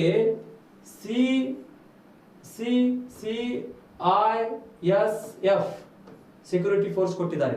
CISF ಸೆಕ್ಯೂರಿಟಿ ಫೋರ್ಸ್ ಅಂದ್ರ ಸೆಂಟ್ರಲ್ ಇಂಡಸ್ಟ್ರಿಯಲ್ ಸೆಕ್ಯೂರಿಟಿ ಫೋರ್ಸ್, ಹೌದಾ? ಸೆಂಟ್ರಲ್ ಇಂಡಸ್ಟ್ರಿಯಲ್ ಸೆಕ್ಯೂರಿಟಿ ಫೋರ್ಸ್ ಅನ್ನುವಂತ ಒಂದು ಸೊ ರಕ್ಷಕರು ಅಲ್ಲಿ, ಹೌದಾ? ಅಂದ್ರ ಒಂಥರ ಪೊಲೀಸರು ಹೆಂಗಿರ್ತಾರಲ್ಲ ನಮ್ಮಲ್ಲಿ, ಆ ರೀತಿ ಈ ವಿಮಾನ ನಿಲ್ದಾಣದಲ್ಲಿ ಏನಂದ್ರೆ ಸೆಕ್ಯೂರಿಟಿಗಳು ಇರ್ತಾರೆ. ಸೆಂಟ್ರಲ್ ಗೌರ್ಮೆಂಟ್ ದಿಂದ ಅಪಾಯಿಂಟ್ಮೆಂಟ್ ಆಗಿರ್ತಾರೆ ಸ್ನೇಹಿತರೆ. ಸೆಂಟ್ರಲ್ ಇಂಡಸ್ಟ್ರಿಯಲ್ ಸೆಕ್ಯೂರಿಟಿ ಫೋರ್ಸ್ ಅನ್ನುವಂತ ಡಿಪಾರ್ಟ್ಮೆಂಟ್ ದ ಪೊಲೀಸರು ಅಲ್ಲಿ ಏನ್ ಮಾಡ್ತಾರೆ ಅಂದ್ರೆ ರಕ್ಷಣೆಗೆ ಇರ್ತಾರೆ. ಅಲ್ಲಿ ಒಳಗಡೆಗೆ ಏರ್ಪೋರ್ಟ್ ಒಳಗೆ ಹೋಗ್ಬೇಕಂದ್ರೆ ಚೆಕ್ ಮಾಡಿ ಬಿಡ್ತಾರೆ, ಹೌದಾ? ಈಗ ಹಾಗಾಗಿ ಸೆಂಟ್ರಲ್ ಇಂಡಸ್ಟ್ರಿಯಲ್ ಸೆಕ್ಯೂರಿಟಿ ಫೋರ್ಸ್ ಏನಿದೆಯಲ್ಲ, ಇದನ್ನ ನೀವು ನೆನ್ಪಿಟ್ಕೊಳ್ಳಿ. ಯಾಕಂದ್ರೆ ಇದನ್ನು ಕೂಡ RSI ಎಕ್ಸಾಮ್ ದಲ್ಲಿ RSI ಹೌದಾ? So reserve sub inspector exam ದಲ್ಲಿ ಈ ಕ್ವಶನ್ಸ್ ಕೇಳ್ತಾರೆ ಸ್ನೇಹಿತರೆ. ಅದಕ್ಕ ಆಲ್ರೆಡಿ ಕೇಳಿದ್ದಾರೆ, ಬಹಳ ಸರ್ತಿ ಕೇಳ್ತಿರ್ತಾರೆ. ಅದಕ್ಕ ಇದನ್ನ ನೀವು ನೆನ್ಪಿಟ್ಕೋಬೇಕಾಗಿದೆ. ನೆಕ್ಸ್ಟ್, ಈ ಬೆಂಗಳೂರು ಅಂತಾರಾಷ್ಟ್ರೀಯ ವಿಮಾನ ನಿಲ್ದಾಣ ಏನಿದೆಯಲ್ಲ ಸ್ನೇಹಿತರೆ, ಇದು ಥರ್ಡ್ ಬಿಜಿಯೆಸ್ಟ್ ಏರ್ಪೋರ್ಟ್. ಎಷ್ಟು? ಇದು ಮೂರನೆಯ ಅತ್ಯಂತ ಬಿಜಿಯೆಸ್ಟ್ ಏರ್ಪೋರ್ಟ್ ಇದು, ಹೌದಾ? ಎಷ್ಟನೇದು? ಮೂರನೇದು ಬಿಜಿಯೆಸ್ಟ್ ಏರ್ಪೋರ್ಟ್ ಅಂತ ಕರಿತೇವೆ. ಅಂದ್ರೆ ಮೊದಲನೇದು ಯಾವ್ದಾಗಿತ್ತು ನಮಗೆ? ಇಂದಿರಾ ಗಾಂಧಿ ಅಂತಾರಾಷ್ಟ್ರೀಯ ವಿಮಾನ ನಿಲ್ದಾಣ ಅತ್ಯಂತ ಬಿಜಿಯೆಸ್ಟ್ ಆಗಿತ್ತು ಸ್ನೇಹಿತರೆ. ಸೆಕೆಂಡ್ ನಮಗೆ ಛತ್ರಪತಿ ಶಿವಾಜಿ ಆಗಿತ್ತು. ಥರ್ಡ್ ಯಾವ್ದಾಗಿತ್ತು ಅಂದ್ರ ಸೊ ಕೆಂಪೇಗೌಡ ಅಂತಾರಾಷ್ಟ್ರೀಯ ವಿಮಾನ ನಿಲ್ದಾಣ. ಥರ್ಡ್ ಯಾವ್ದಾಗಿದೆ? ಕೆಂಪೇಗೌಡ ಅಂತಾರಾಷ್ಟ್ರೀಯ ವಿಮಾನ ನಿಲ್ದಾಣ ಅಂತ ಹೇಳ್ತೇವೆ ನಾವು. ಹಾಗಾಗಿ ಈ ಮೂರು ಅಂತಾರಾಷ್ಟ್ರೀಯ ವಿಮಾನ ನಿಲ್ದಾಣಗಳು ಏನಿದಾವಲ್ಲ, ಇವು ನಮಗೆ ಇಂಪಾರ್ಟೆಂಟ್ ಆಗ್ತವೆ. ಹಾಗಾಗಿ ಈ ಮೂರನ್ನು ನೀವು ಕೂಡ ಒಂದ್ ಸ್ವಲ್ಪ ನೆನ್ಪಿಟ್ಕೋಬೇಕು, ಬಿಜಿಯೆಸ್ಟ್ ಏರ್ಪೋರ್ಟ್ಗಳು ಯಾವ ಇದಾವೆ ಅಂತ. ಓಕೆ, ಸೊ ಇವುಗಳು ಒಂದ್ ಸ್ವಲ್ಪ ಇಂಪಾರ್ಟೆಂಟ್ ಆಗುತ್ತವೆ ಸ್ನೇಹಿತರೆ. ನೆಕ್ಸ್ಟ್, ಇಲ್ಲಿಂದ ನಾವು ಮುಂದೆ ಹೋದಾಗ ಮತ್ತೆ ಕರ್ನಾಟಕದಲ್ಲಿ ಇನ್ನ ಒಂದು ಏರ್ಪೋರ್ಟ್ ನಮಗ್ ಕಂಡು ಬರುತ್ತೆ ಸ್ನೇಹಿತರೆ. ಎಲ್ಲಿ ಅಂದ್ರ ವಿ ಕ್ಯಾನ್ ಸಿ ದಟ್ ಅಂತಾರಾಷ್ಟ್ರೀಯ ವಿಮಾನ ನಿಲ್ದಾಣ ಕರ್ನಾಟಕದಲ್ಲಿ ಮತ್ತೆ ಇನ್ನ ಒಂದಿದೆ ನಮಗೆ. ಯಾವ್ದಿದೆ ಅಂದ್ರ ಇದೇ ಕರ್ನಾಟಕದಲ್ಲಿ ಮಂಗಳೂರದ ಹತ್ತಿರ. ಎಲ್ಲಿ? ಮಂಗಳೂರು. ಈ ಕರ್ನಾಟಕದ ಮಂಗಳೂರು ಏನಿದೆ ಅಲ್ಲ ಸ್ನೇಹಿತರೆ, ಕರ್ನಾಟಕದ ಮಂಗಳೂರು, ಹೌದಾ? ಈ ಮಂಗಳೂರು, ಕರ್ನಾಟಕದ ಮಂಗಳೂರದ ಹತ್ತಿರ ನಮಗೆ ಬಾಜ್ಪೆ ಅನ್ನುವಂತ ಅಂತಾರಾಷ್ಟ್ರೀಯ ವಿಮಾನ ನಿಲ್ದಾಣ ಇದೆ. ಯಾವುದಿದೆ? ಬಾಜ್ಪೆ ಅನ್ನುವಂಥದ್ದು ಮಂಗಳೂರದಲ್ಲಿ ನಮಗೆ ಬಾಜ್ಪೆ, ಹೌದಾ? ಬಾಜ್ಪೆ ಅನ್ನುವಂತ ಅಂತಾರಾಷ್ಟ್ರೀಯ ವಿಮಾನ ನಿಲ್ದಾಣ ಇದೆ. ಎಲ್ಲಿ? ಮಂಗಳೂರದಲ್ಲಿ ಇದೆ ಸ್ನೇಹಿತರೆ. ಕೇಳ್ತಾರೆ ನಮಗೆ ಮಂಗಳೂರದಲ್ಲಿ ಇರುವಂತಹದ್ದು ಇನ್ನ ಒಂದು ಬಾಜ್ಪೆ ಅನ್ನುವಂತ ಅಂತಾರಾಷ್ಟ್ರೀಯ ವಿಮಾನ ನಿಲ್ದಾಣ ಎಲ್ಲಿದೆ ಅಂದ್ರೆ ನಾವು ಮಂಗಳೂರದಲ್ಲಿ ಇದೆ ಅಂತ ಕರಿತೇವೆ. ಸೊ ಹಾಗಾದ್ರೆ ಕರ್ನಾಟಕದಲ್ಲಿ ನಮಗೆ ಎರಡು ಅಂತಾರಾಷ್ಟ್ರೀಯ ವಿಮಾನ ನಿಲ್ದಾಣಗಳು ಇದಾವೆ ಸ್ನೇಹಿತರೆ. ಒಂದು ಕೆಂಪೇಗೌಡ ಅಂತಾರಾಷ್ಟ್ರೀಯ ವಿಮಾನ ನಿಲ್ದಾಣ, ಇನ್ನ ಒಂದು ಏನಂದ್ರೆ ಬಾಜ್ಪೆ ಅನ್ನುವಂತ ಅಂತಾರಾಷ್ಟ್ರೀಯ ವಿಮಾನ ನಿಲ್ದಾಣ.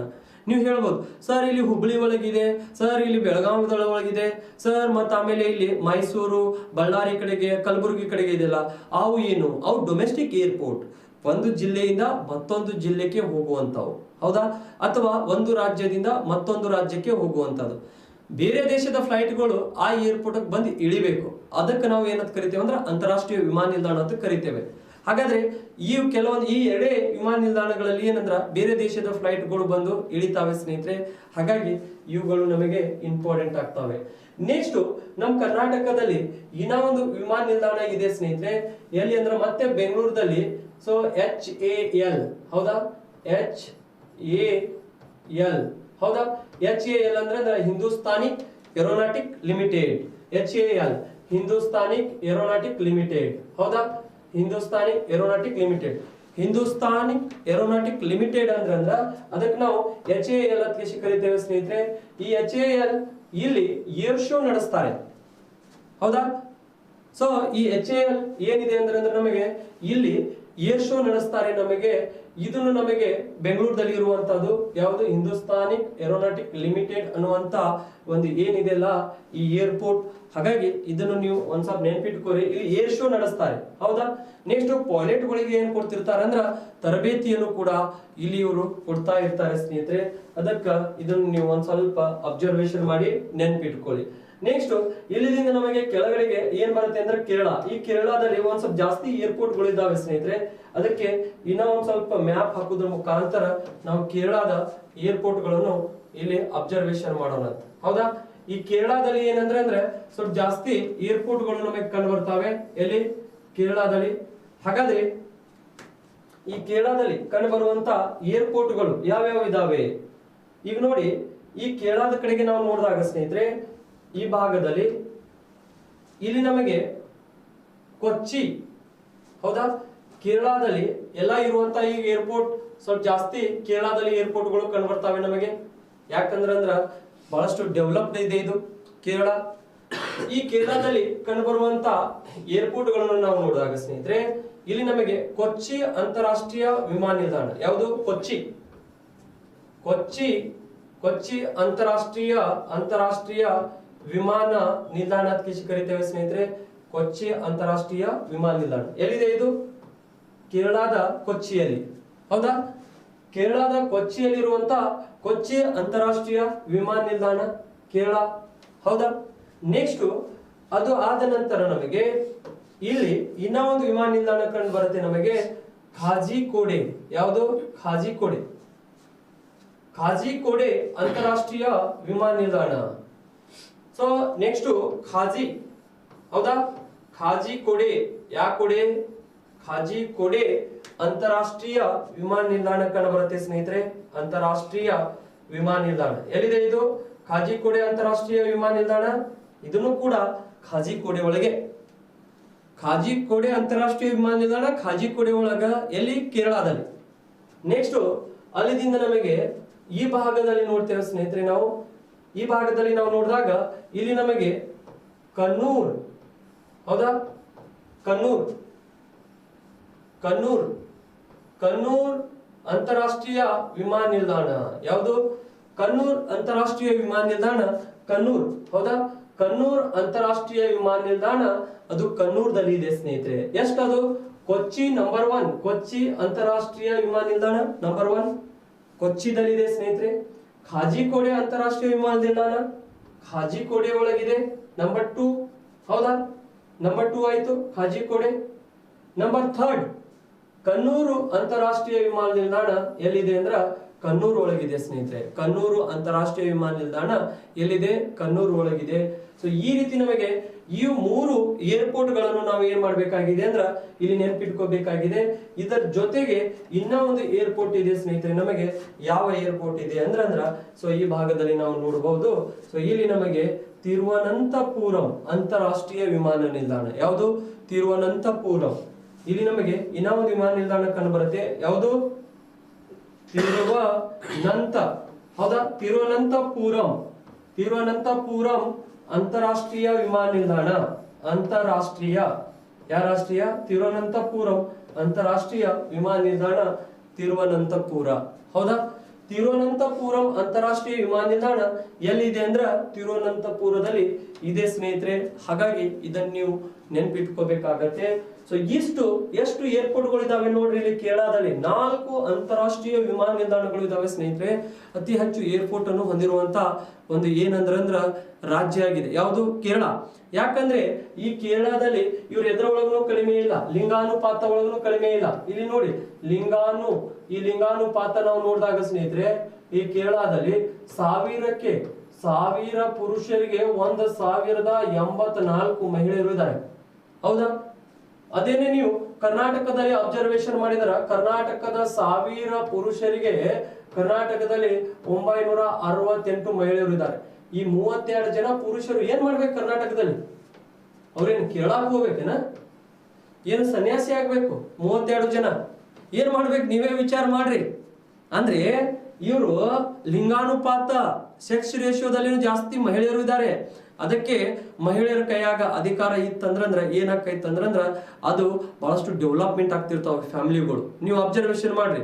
ಯಾಕಂದ್ರೆ ನಮ್ ದಕ್ಷಿಣ ಭಾರತದ ಕಡೆಗೆ ಏನಿದೆ ಅಂದ್ರೆ ಜಾಸ್ತಿ ಪಿತೃ ಪ್ರಧಾನ ಕುಟುಂಬಗಳು ಇಲ್ಲ, ಮಾತೃ ಪ್ರಧಾನ ಕುಟುಂಬಗಳು ಇದಾವೆ. ಎಲ್ಲಿ ಕೇರಳ ಆಗಿರ್ಬೋದು, ತಮಿಳುನಾಡು ಆಗಿರ್ಬೋದು, ಆಂಧ್ರ ಪ್ರದೇಶ ಆಗಿರ್ಬೋದು, ತೆಲಂಗಾಣ ಆಗಿರ್ಬೋದು, ಕರ್ನಾಟಕ ಆಗಿರ್ಬೋದು, ಇಲ್ಲಿ ಎಲ್ಲ ಏನಂದ್ರ ಮಾತೃ ಪ್ರಧಾನ ಕುಟುಂಬಗಳು. ನಮ್ಮ ತಾಯಿಯಂದ್ರಿಗೆ ಜಾಸ್ತಿ ಅಧಿಕಾರ ಇದೆ ಫ್ಯಾಮಿಲಿ ಒಳಗ. ಹಾಗಾಗಿ ನಮ್ಮ ರಾಜ್ಯಗಳು ಏನಂದ್ರ ಜಾಸ್ತಿ ಡೆವಲಪ್ಮೆಂಟ್ ಇದಾವೆ ಸ್ನೇಹಿತರೆ. ಉಳಿದಂತ ರಾಜ್ಯಗಳಲ್ಲಿ ಹೆಣ್ಮಕ್ಳಿಗೆ ಜಾಸ್ತಿ ಏನಂದ್ರ ಉತ್ತರ ಭಾರತ ಕಡೆಗೆ ಹೋದ್ರಂದ್ರೆ ಹೆಣ್ಮಕ್ಳಿಗೆ ಜಾಸ್ತಿ ಪ್ರಿಫರೆನ್ಸ್ ಕೊಡಂಗಿಲ್ಲ. ಎಲ್ಲರೂ ಪುರುಷರನ್ನೇ ಮಾಡೋದು. ಪುರುಷರು ಬೇಗನೆ ಅವ್ರು ಏನಂದ್ರೆ ಫ್ಯಾಮಿಲಿ ಅಷ್ಟು ಅವಳಿಗೆ ಸಂಭಾಳಿಸೋದು ಆಗುವುದಿಲ್ಲ ಪುರುಷರಿಗೆ. ಯಾಕಂದ್ರೆ ಸೊ ಅವರಷ್ಟು ಕಂಟ್ರೋಲ್ ಮಾಡ್ಲಿಕ್ಕೆ ಆಗೋದಿಲ್ಲ. ಮನೆಯಾಗ ಯಾರು ನೋಡ್ಕೋಬೇಕು ಅವರೇ ನೋಡ್ಕೋಬೇಕು. ಅದಕ್ಕೆ ನಮ್ಮ ಕಡೆ ಇರುವಂತಹ ಏನಂದ್ರ ರಾಜ್ಯಗಳು ಬಹಳಷ್ಟು ಡೆವಲಪ್ಮೆಂಟ್ ಇದಾವೆ ಸ್ನೇಹಿತರೆ.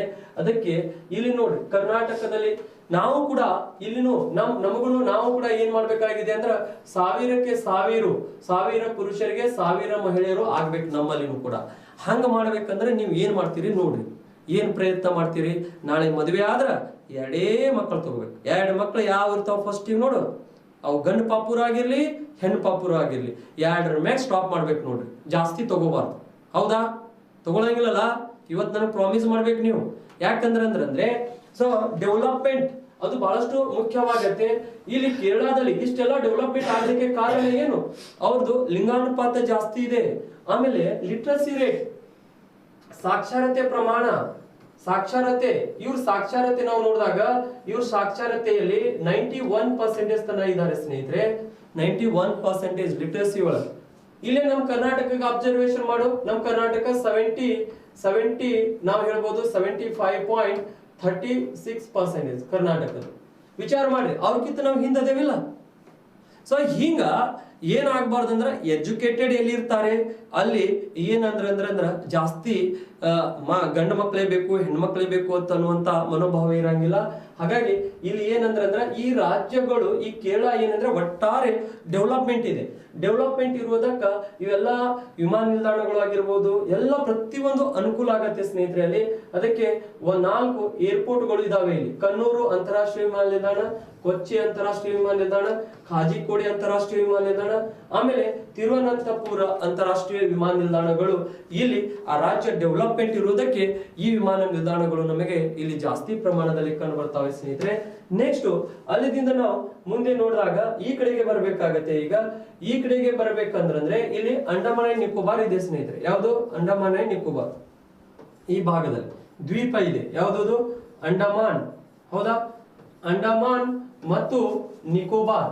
ನಾ ಹೇಳಿದೀನಿ ಅಂಡಮಾನ್ ಮತ್ತು ನಿಕೋಬಾರ್ ದ್ವೀಪ ಇವು ಜ್ವಾಲಾಮುಖಿದಿಂದ ನಿರ್ಮಿತವಾಗಿರುವಂತಹ ದ್ವೀಪ ಅಂತ ನಾವು ದ್ವೀಪಗಳು ಹೇಳುವಾಗ ನಾನು ಆಲ್ರೆಡಿ ಡಿಸ್ಕಷನ್ ಮಾಡಿದ್ದೀನಿ ಸ್ನೇಹಿತರೆ ನಿಮ್ ಜೊತೆಗೆ. ಹಾಗಾದ್ರೆ ಈ ಅಂಡಮಾನ್ ಮತ್ತು ನಿಕೋಬಾರ್ ದ್ವೀಪ ಏನಿದೆಯಲ್ಲ, ಈ ಅಂಡಮಾನ್ ಮತ್ತು ನಿಕೋಬಾರ್ ದ್ವೀಪದಲ್ಲಿ ಅಂಡಮಾನ್ ಅನ್ನುವಂಥದ್ದು ಇದು ಮೇಲಿನ ದ್ವೀಪ. ಇದು ಅಂಡಮಾನ್. ಈ ಅಂಡಮಾನ್ ದ್ವೀಪದಲ್ಲಿ ನಮಗೆ ಇಲ್ಲಿ ಪೋರ್ಟ್ ಬ್ಲೇರ್ ಅನ್ನುವಂತ ಪ್ರದೇಶ ಇದೆ. ಅಂಡಮಾನದ ಒಂದು ಕ್ಯಾಪಿಟಲ್ ಯಾವುದು? ಪೋರ್ಟ್. ಹೌದಾ? Port Blair. ಈ ಪೋರ್ಟ್ ಬ್ಲೇರ್ ಅನ್ನುವಂಥದ್ದು ಅಂಡಮಾನದ ಏನದು ರಾಜಧಾನಿ. ಹಾಗಾಗಿ ಈ ಪೋರ್ಟ್ ಬ್ಲೇರ್ ಒಳಗೆ ನಮಗೆ ಇಲ್ಲಿ ಏನಂದ್ರ ಒಂದು ಅಂತಾರಾಷ್ಟ್ರೀಯ ವಿಮಾನ ನಿಲ್ದಾಣ ಕಂಡು ಬರುತ್ತೆ ಸ್ನೇಹಿತರೆ. ನಮಗೆ ಯಾವ ಅಂತಾರಾಷ್ಟ್ರೀಯ ವಿಮಾನ ನಿಲ್ದಾಣ ಕಂಡು ಬರುತ್ತೆ ಅಂದ್ರೆ ಇಲ್ಲಿ ನಮಗೆ ವಿಡಿ. ಯಾವುದು? ವಿಡಿ ವಿ ಡಿ ಸಾವರ್ಕರ್, ಹೌದಾ, ವಿ ಡಿ ಸಾವರ್ಕರ್ ವಿಮಾನ ನಿಲ್ದಾಣ. ವಿ ಡಿ ಸಾವರ್ಕರ್ ಅಂತಾರಾಷ್ಟ್ರೀಯ ವಿಮಾನ ನಿಲ್ದಾಣ ಎಲ್ಲಿದೆ ಅಂದ್ರೆ ಸ್ನೇಹಿತರೆ, ಇಲ್ಲಿ ಪೋರ್ಟ್ ಬ್ಲೇರದ ಹತ್ತಿರ. ಸೊ ಯಾಕೆ ಇಲ್ಲಿ ವಿ ಡಿ ಸಾವರ್ಕರ್ ಅಂತಾರಾಷ್ಟ್ರೀಯ ವಿಮಾನ ನಿಲ್ದಾಣ ಅಂತ ಹೆಸರು ಕೊಡ್ಬೇಕು ಅವರು? ಯಾಕೆ ಕೊಟ್ರು ಅಂದ್ರೆ ಈ ಅಂತಾರಾಷ್ಟ್ರೀಯ ವಿಮಾನ ನಿಲ್ದಾಣ ಇಲ್ಲಿ ಕೊಡ್ಲಿಕ್ಕೆ ಕಾರಣ ಏನಾಗಿದೆ ಅಂದ್ರೆ ಸ್ನೇಹಿತರೆ, ಇಲ್ಲಿ ನಮಗೆ ಈ ಅಂಡಮಾನದ ಹತ್ತಿರ ನಮ್ಮ ಈ ವಿ ಡಿ ಸಾವರ್ಕರ್ ಅವರಿಗೆ, ಅಂಡಮಾನದ ಹತ್ತಿರ ವಿ ಡಿ ಸಾವರ್ಕರ್ ಅವರಿಗೆ ಸೆಲ್ಯುಲಾರ್ ಅನ್ನುವಂತ ಜೈಲಿನಲ್ಲಿ ಇಟ್ಟಿದ್ರು ಸ್ನೇಹಿತರೆ. ಯಾವುದು? ಸೆಲ್ಯುಲಾರ್ ಅನ್ನುವಂತ ಜೈಲು, ಹೌದಾ. ಈ ಜೈಲಿನಲ್ಲಿ ಸೆರೆವಾಸವಾಗಿ ಇಟ್ಟಿದ್ರು ಅವರೀಗ. ಯಾರೀಗ? ವಿ ಡಿ ಸಾವರ್ಕರ್ ಅವರಿಗೆ. ಆ ಜೈಲಿನಲ್ಲಿ ಎಷ್ಟೋ ಕನಕ ಬ್ರಿಟಿಷರು ಆ ಜೈಲಿನಲ್ಲಿ ಇಟ್ಟಿದ್ರು ಸ್ನೇಹಿತರೆ, ಎಷ್ಟೋ ಕಷ್ಟ ಕೊಟ್ಟಿದ್ರು ಅವರಿಗೆ, ವಿ ಡಿ ಸಾವರ್ಕರ್ ಅವರಿಗೆ.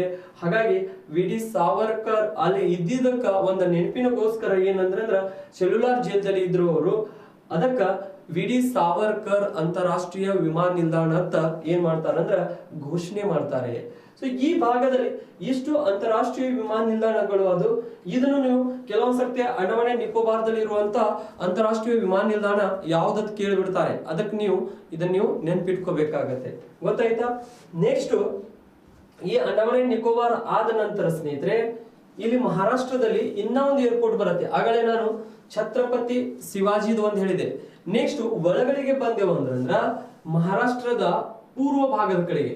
ಯಾವ ಭಾಗ? ಪೂರ್ವ. ನೆಕ್ಸ್ಟ್ ಮಹಾರಾಷ್ಟ್ರದ ಪೂರ್ವ ಭಾಗದ ಕಡೆಗೆ ಬಂದೆವು ಅಂದ್ರೆ ಸ್ನೇಹಿತರೆ, ನಾವು ಈ ಮಹಾರಾಷ್ಟ್ರದ ಪೂರ್ವ ಭಾಗದ ಕಡೆಗೆ ಬರ್ಬೇಕಾಗತ್ತೆ. ಈ ಭಾಗದ ಕಡೆಗೆ, ಈ ಮಹಾರಾಷ್ಟ್ರದ ಪೂರ್ವ ಭಾಗದ ಕಡೆಗೆ ನಾವು ಬಂದೆವು ಅಂದ್ರ ಈ ಭಾಗದಲ್ಲಿ ನಮಗೆ ಡಾಕ್ಟರ್ ಬಿ ಆರ್ ಅಂಬೇಡ್ಕರ್, ಹೌದಾ, ಡಾಕ್ಟರ್ ಬಿ ಆರ್ ಅಂಬೇಡ್ಕರ್ ಅನ್ನುವಂತ ಅಂತಾರಾಷ್ಟ್ರೀಯ ವಿಮಾನ ನಿಲ್ದಾಣ ಇದೆ. So doctor B R Ambedkar, doctor B R Ambedkar ಅನ್ನುವಂತ ವಿಮಾನ ನಿಲ್ದಾಣ ಇದೆ ಸ್ನೇಹಿತರೆ. ಡಾಕ್ಟರ್ ಬಿ ಆರ್ ಅಂಬೇಡ್ಕರ್ ಅಂತಾರಾಷ್ಟ್ರೀಯ ವಿಮಾನ ನಿಲ್ದಾಣ, ಅಂತಾರಾಷ್ಟ್ರೀಯ ವಿಮಾನ ನಿಲ್ದಾಣ, ಡಾಕ್ಟರ್ ಬಿ ಆರ್ ಅಂಬೇಡ್ಕರ್ ಅಂತಾರಾಷ್ಟ್ರೀಯ ವಿಮಾನ ನಿಲ್ದಾಣ. ಇದು ಎಲ್ಲಿ ಇದೆ ಅಂದ್ರ ಮಹಾರಾಷ್ಟ್ರದ ನಾಗ್ಪುರ್ ಸ್ನೇಹಿತರೆ. ಯಾವುದು? ಮಹಾರಾಷ್ಟ್ರದ ನಾಗ್ಪುರ್. ಈ ಮಹಾರಾಷ್ಟ್ರದ ನಾಗಪುರ್ ಏನಿದೆ ಅಲ್ಲ, ಈ ಭಾಗದಲ್ಲಿ ಈ ವಿಮಾನ ನಿಲ್ದಾಣ ನಮಗೆ ಕಂಡು ಬರುತ್ತೆ, doctor B R Ambedkar. So ಈ ಕ್ವಶನ್ಸ್ ಗಳು ಏನ್ ಮಾಡ್ತಾರಂದ್ರೆ ನಿಮಗೆ ಒಂದ್ ಕಡೆಗೆ ಅಂತಾರಾಷ್ಟ್ರೀಯ ವಿಮಾನ ನಿಲ್ದಾಣಗಳು ಕೊಡ್ತಾರೆ ಸ್ನೇಹಿತರೆ, ಒಂದ್ ಕಡೆಗೆ ಯಾರ ಹೆಸರು ಇಟ್ಟಿದ್ದಾರೆ, ಯಾವ ವಿಮಾನ ನಿಲ್ದಾಣಕ್ಕೆ ಯಾರ ಹೆಸರು ಕೊಟ್ಟಿದ್ದಾರೆ ಅಂತ ಮ್ಯಾಚ್ ದಿ ಫಾಲೋವಿಂಗ್ ಒಳಗೆ ಏನ್ ಮಾಡ್ತಾರ ಅಂದ್ರ ಕ್ವಶನ್ಸ್ ಗಳನ್ನು ಕೇಳ್ತಾನೇ ಇರ್ತಾರೆ, ಹೌದಾ. ಸೊ ಅದಕ್ಕ ಇವುಗಳನ್ನು ನೀವು ಏನ್ ಮಾಡ್ಬೇಕಾಗತ್ತೆ ಅಂದ್ರ ನೆನ್ಪಿಟ್ಕೋಬೇಕಾಗತ್ತೆ. ಈಗ ನೋಡಿ, ಒಂದ್ ಕಡೆ ನಾನು ಹೇಳಿದೆ ಈ ಕಡೆಗೆ ಇರುವಂತ ಎಲ್ಲಾ ಏರ್ಪೋರ್ಟ್ಗಳು ಯಾವ ಕಡೆಗೆ. ಸೊ ಇನ್ನೂ ಬಹಳಷ್ಟು ಏರ್ಪೋರ್ಟ್ಗಳು ಇದಾವೆ. ಈ ಕಡೆಗೆ ನಾವು ಈಗ ಈ ಪೂರ್ವ ಕಡೆಗೆ ಬಂದೆವು ಅಂದ್ರ ಪೂರ್ವದ ಕಡೆಗೆ ಹಿಂಗ್ ಬಂದು ಮತ್ತೆ ಮೇಲೆ ಹೋಗ್ಬೇಕಾಗತ್ತೆ. ಅಲ್ಲಿನೂ ಕೂಡ ಬಹಳಷ್ಟು ಏರ್ಪೋರ್ಟ್ಗಳು ಬರ್ತಾವೆ ಸ್ನೇಹಿತರೆ. ಅದಕ್ಕ ಅವುಗಳನ್ನು ನಾವು ಡಿಸ್ಕಷನ್ ಮಾಡೋಣ ಅಂತ ಪ್ರತಿ ಒಂದು ಮೂಲೆಯೊಳಗೂ ಇರುವಂತಹ ಏರ್ಪೋರ್ಟ್ಗಳನ್ನು ಎಲ್ಲಾನು ಕೂಡ ನಾನು ಹೇಳ್ತೀನಿ. ಸೊ ನಾವು ಎಲ್ಲಿದಿಂದ ಈ ಏರ್ಪೋರ್ಟ್ಗಳನ್ನು ನಾವು ಸ್ಟಾರ್ಟ್ ಮಾಡಿದಾಗ ಈ ಕಡೆದಿಂದ ನಾನು ಸ್ಟಾರ್ಟ್ ಮಾಡಿದೆ, ಹಿಂಗ ಸ್ಟಾರ್ಟ್ ಮಾಡಿ ಇಲ್ಲಿ ತನ ಬಂದಿದ್ದೀನಿ, ಅಂಡಮಾನ್ ಅಂಡ್ ನಿಕೋಬಾರ್ ತನ. ನೆಕ್ಸ್ಟ್ ಇಲ್ಲಿದಿಂದ ಈಗ ತಮಿಳುನಾಡದಿಂದ ಹಿಡಿದು ಎಲ್ಲಿ ಅಂದ್ರ ಅಸ್ಸಾಂದಿಂದ ಹಿಡಿದು ಹಿಮಾಚಲ ಪ್ರದೇಶದವರೆಗೆ ಮತ್ತೆ ಇಲ್ಲಿ ಜಮ್ಮು ಅಂಡ್ ಕಾಶ್ಮೀರದವರೆಗೆ ಹೋಗ್ಬೇಕಾಗತ್ತೆ. ಇಲ್ಲಿ ಯಾವ್ಯಾವ ಅಂತಾರಾಷ್ಟ್ರೀಯ ವಿಮಾನ ನಿಲ್ದಾಣಗಳು ಕಂಡು ಬರ್ತಾವೆ. ಸೊ ಇಷ್ಟು ಅಂತಾರಾಷ್ಟ್ರೀಯ ವಿಮಾನ ನಿಲ್ದಾಣಗಳನ್ನು ನಾನು ಇವತ್ತು ಏನ್ ಹೇಳಿದೆ ಅಲ್ಲ, ಯಾವ್ಯಾವ ವಿಮಾನ ನಿಲ್ದಾಣಗಳನ್ನು ಹೇಳಿದೆ ಅವುಗಳನ್ನು ಒಂದ್ ಸ್ವಲ್ಪ ನೆನ್ಪಿಟ್ಕೋರಿ. ಇವತ್ತು ಹೇಳಿರುವಂತಹದ್ದು ಜಮ್ಮು ಅಂಡ್ ಕಾಶ್ಮೀರದ ಕಡೆಗೆ ನಮಗೆ ಶೇಖ್ ಅಬ್ದುಲ್ಲಾ, ಆಮೇಲೆ ರಾಜಸ್ಥಾನದ ಕಡೆಗೆ ಜೈಪುರ್ ಅಂತಾರಾಷ್ಟ್ರೀಯ ವಿಮಾನ ನಿಲ್ದಾಣ, ನೆಕ್ಸ್ಟ್ ಪಂಜಾಬ್ ಕಡೆಗೆ ಗುರು ರಾಮದಾಸ್ ಅಂತಾರಾಷ್ಟ್ರೀಯ ವಿಮಾನ ನಿಲ್ದಾಣ ಅಮೃತ್ಸರ್ ಕಡೆಗೆ ಇದೆ. ನೆಕ್ಸ್ಟ್ ಡೆಲ್ಲಿ ಒಳಗೆ ನಮಗೆ ಇಂದಿರಾ ಗಾಂಧಿ ಅಂತಾರಾಷ್ಟ್ರೀಯ ವಿಮಾನ ನಿಲ್ದಾಣ, ಅತ್ಯಂತ ಬಿಜಿಯೆಸ್ಟ್ ಏರ್ಪೋರ್ಟ್ ಅಂತ ಕರೆದೇವೆ ಸ್ನೇಹಿತರೆ. ಭಾರತ ದೇಶದಲ್ಲಿ ಅತ್ಯಂತ ಬಿಜಿಯೆಸ್ಟ್ ಏರ್ಪೋರ್ಟ್ ಇದು, ಹೌದಾ. ನೆಕ್ಸ್ಟ್ ಅಲ್ಲೇ ನಮಗೆ ಡೆಲ್ಲಿ ಒಳಗೆ ಪಾಲಂ ಅನ್ನುವಂಥದ್ದು ಏರ್ಪೋರ್ಟ್ ಇದೆ ಅಂತ ಹೇಳಿದ್ದೇವೆ. ಸೊ ನೆಕ್ಸ್ಟ್ ಅಲ್ಲಿಂದ ಗುಜರಾತ್ ಕಡೆಗೆ ಬಂದೇವೆ, ಸರ್ದಾರ್ ವಲ್ಲಭಾಯ್ ಪಟೇಲ್ ಅಂತಾರಾಷ್ಟ್ರೀಯ ವಿಮಾನ ನಿಲ್ದಾಣ ಅಂತ ಮಾತಾಡಿದ್ದೇವೆ ನಾವು. ಸೊ ಅಹಮದಾಬಾದ್, ಈಗ ನೋಡ್ರಿ ಇದು ಅಹಮದಾಬಾದ್, ಅಹಮದಾಬಾದ್ ಕಡೆಗೆ ಇರುವಂತಹದ್ದು, ಹೌದಾ. ನೆಕ್ಸ್ಟ್ ಅಲ್ಲಿಂದ ನಾವು ಎಲ್ಲಿ ಹೋದೆವು ಅಂದ್ರ ಈ ಛತ್ರಪತಿ ಶಿವಾಜಿ ಅಂತಾರಾಷ್ಟ್ರೀಯ ವಿಮಾನ ನಿಲ್ದಾಣ ಕಡೆ ಹೋದೆವು ಸ್ನೇಹಿತರೆ. ಮುಂಬೈ ಒಳಗಿರುವಂತಹದ್ದು ಎರಡನೇ ಅತ್ಯಂತ ಬಿಜಿಯೆಸ್ಟ್ ಏರ್ಪೋರ್ಟ್. ನೆಕ್ಸ್ಟ್ ಗೋವಾದ ನಾವು ಅಂದ್ರೆ ಮಡಗಾಂವ್ ಪಣಜಿ ಹತ್ತಿರ, ಪಣಜಿ ಅತ್ಯಕ್ಷ ನೆನಪಿಟ್ಕೊಳ್ಳಿ. ದಾಬೋಲಿ ಅಂತಾರಾಷ್ಟ್ರೀಯ ವಿಮಾನ ನಿಲ್ದಾಣ ನೋಡಿದ್ದೇವೆ. ನೆಕ್ಸ್ಟ್ ಕರ್ನಾಟಕದಲ್ಲಿ ನಾವು ಬಂದಾಗ ಸ್ನೇಹಿತರೆ ಇಲ್ಲಿ ಬೆಂಗಳೂರು ಅಂತಾರಾಷ್ಟ್ರೀಯ ವಿಮಾನ ನಿಲ್ದಾಣ ಅಂದ್ರೆ ಕೆಂಪೇಗೌಡ ಅಂತಾರಾಷ್ಟ್ರೀಯ ವಿಮಾನ ನಿಲ್ದಾಣ ನೋಡಿದ್ದೇವೆ. ಮೂರನೇ ಬಿಸಿಯೆಸ್ಟ್ ಏರ್ಪೋರ್ಟ್ ಹಸಿರು ವಿಮಾನ ನಿಲ್ದಾಣ ಅಂತ ಕರೆದೇವೆ. CISF ಸೆಕ್ಯೂರಿಟಿ ಫೋರ್ಸ್ ಇದೆ ಇದಕ್ಕ. ಸೊ ನೆಕ್ಸ್ಟ್ ಅಲ್ಲಿಂದ ನಾವು ಮುಂದೆ ಹೋದಾಗ ಸ್ನೇಹಿತರೆ ನೆಕ್ಸ್ಟ್ ಕರ್ನಾಟಕದಲ್ಲಿ ಇನ್ನ ಒಂದು ಏರ್ಪೋರ್ಟ್ ನೋಡಿದ್ದೇವೆ ನಾವು. ಯಾವುದಂದ್ರ ಮಂಗಳೂರದ ಹತ್ತಿರ ನಾವು ಬಾಜ್ಪೆ ಅನ್ನುವಂತ ಏರ್ಪೋರ್ಟ್ ಅನ್ನು ನಾವು ಸ್ಟಡಿ ಮಾಡಿದ್ದೇವೆ ಸ್ನೇಹಿತರೆ. ನೆಕ್ಸ್ಟ್ ಇಲ್ಲಿಂದ ನಾವು ಈ ಕೇರಳದ ಕಡೆಗೆ ಬಂದಾಗ ಕೇರಳದ ಕಡೆಗೆ ನಮಗೆ ಜಾಸ್ತಿ ಏರ್ಪೋರ್ಟ್ ಇದ್ದು ಕಣ್ಣೂರು ಅಂತಾರಾಷ್ಟ್ರೀಯ ವಿಮಾನ ನಿಲ್ದಾಣ, ಕೊಚ್ಚಿ ಅಂತಾರಾಷ್ಟ್ರೀಯ ವಿಮಾನ ನಿಲ್ದಾಣ, ಖಾಜಿಕೋಡೆ ಅಂತಾರಾಷ್ಟ್ರೀಯ ವಿಮಾನ ನಿಲ್ದಾಣ, ಇವು 4 ಏರ್ಪೋರ್ಟ್ಗಳು ಇದು ಸ್ನೇಹಿತರೆ. ನೆಕ್ಸ್ಟ್ ಆಮೇಲೆ ನೆಕ್ಸ್ಟ್ ತಿರುವನಂತಪುರ ಅಂತಾರಾಷ್ಟ್ರೀಯ ವಿಮಾನ ನಿಲ್ದಾಣ, ಇವು ಕಣ್ಣೂರು, ಕೊಚ್ಚಿ, ಕಾಚಿಕೋಡೆ, ತಿರುವನಂತಪುರ ಅಂತಾರಾಷ್ಟ್ರೀಯ ವಿಮಾನ ನಿಲ್ದಾಣ. ನೆಕ್ಸ್ಟ್ ಇಲ್ಲಿಂದ ನಾವು ಅಂಡಮಾನ್ ಅಂಡ್ ನಿಕೋಬಾರ್ದಲ್ಲಿ ವಿ.ಡಿ. ಸಾವರ್ಕರ್ ಅಂತಾರಾಷ್ಟ್ರೀಯ ವಿಮಾನ ನಿಲ್ದಾಣ ನಾವು ನೋಡಿದ್ದೇವೆ. ಮತ್ತೆ ಬಹಳಷ್ಟು ವಿಮಾನ ನಿಲ್ದಾಣಗಳು ಇದಾವೆ. ಅವು ಮುಂದಿನ ಕ್ಲಾಸ್ ನಲ್ಲಿ ನಾವು ಆ ವಿಮಾನ ನಿಲ್ದಾಣಗಳನ್ನು ಡಿಸ್ಕಷನ್ ಮಾಡಿ ನೆಕ್ಸ್ಟ್ ರೈಲು ಸಾರಿಗೆ, ಆಮೇಲೆ ಜಲ ಸಾರಿಗೆ ಮತ್ತು ಇವೆಲ್ಲ ಸಾರಿಗೆಗಳನ್ನು ನಾವು ರಸ್ತೆ ಸಾರಿಗೆಗಳನ್ನು ನಾವು ಡಿಸ್ಕಷನ್ ಮಾಡೋಣ ಸ್ನೇಹಿತರೆ. Have a nice day. Again in next class we will meet. Okay then bye.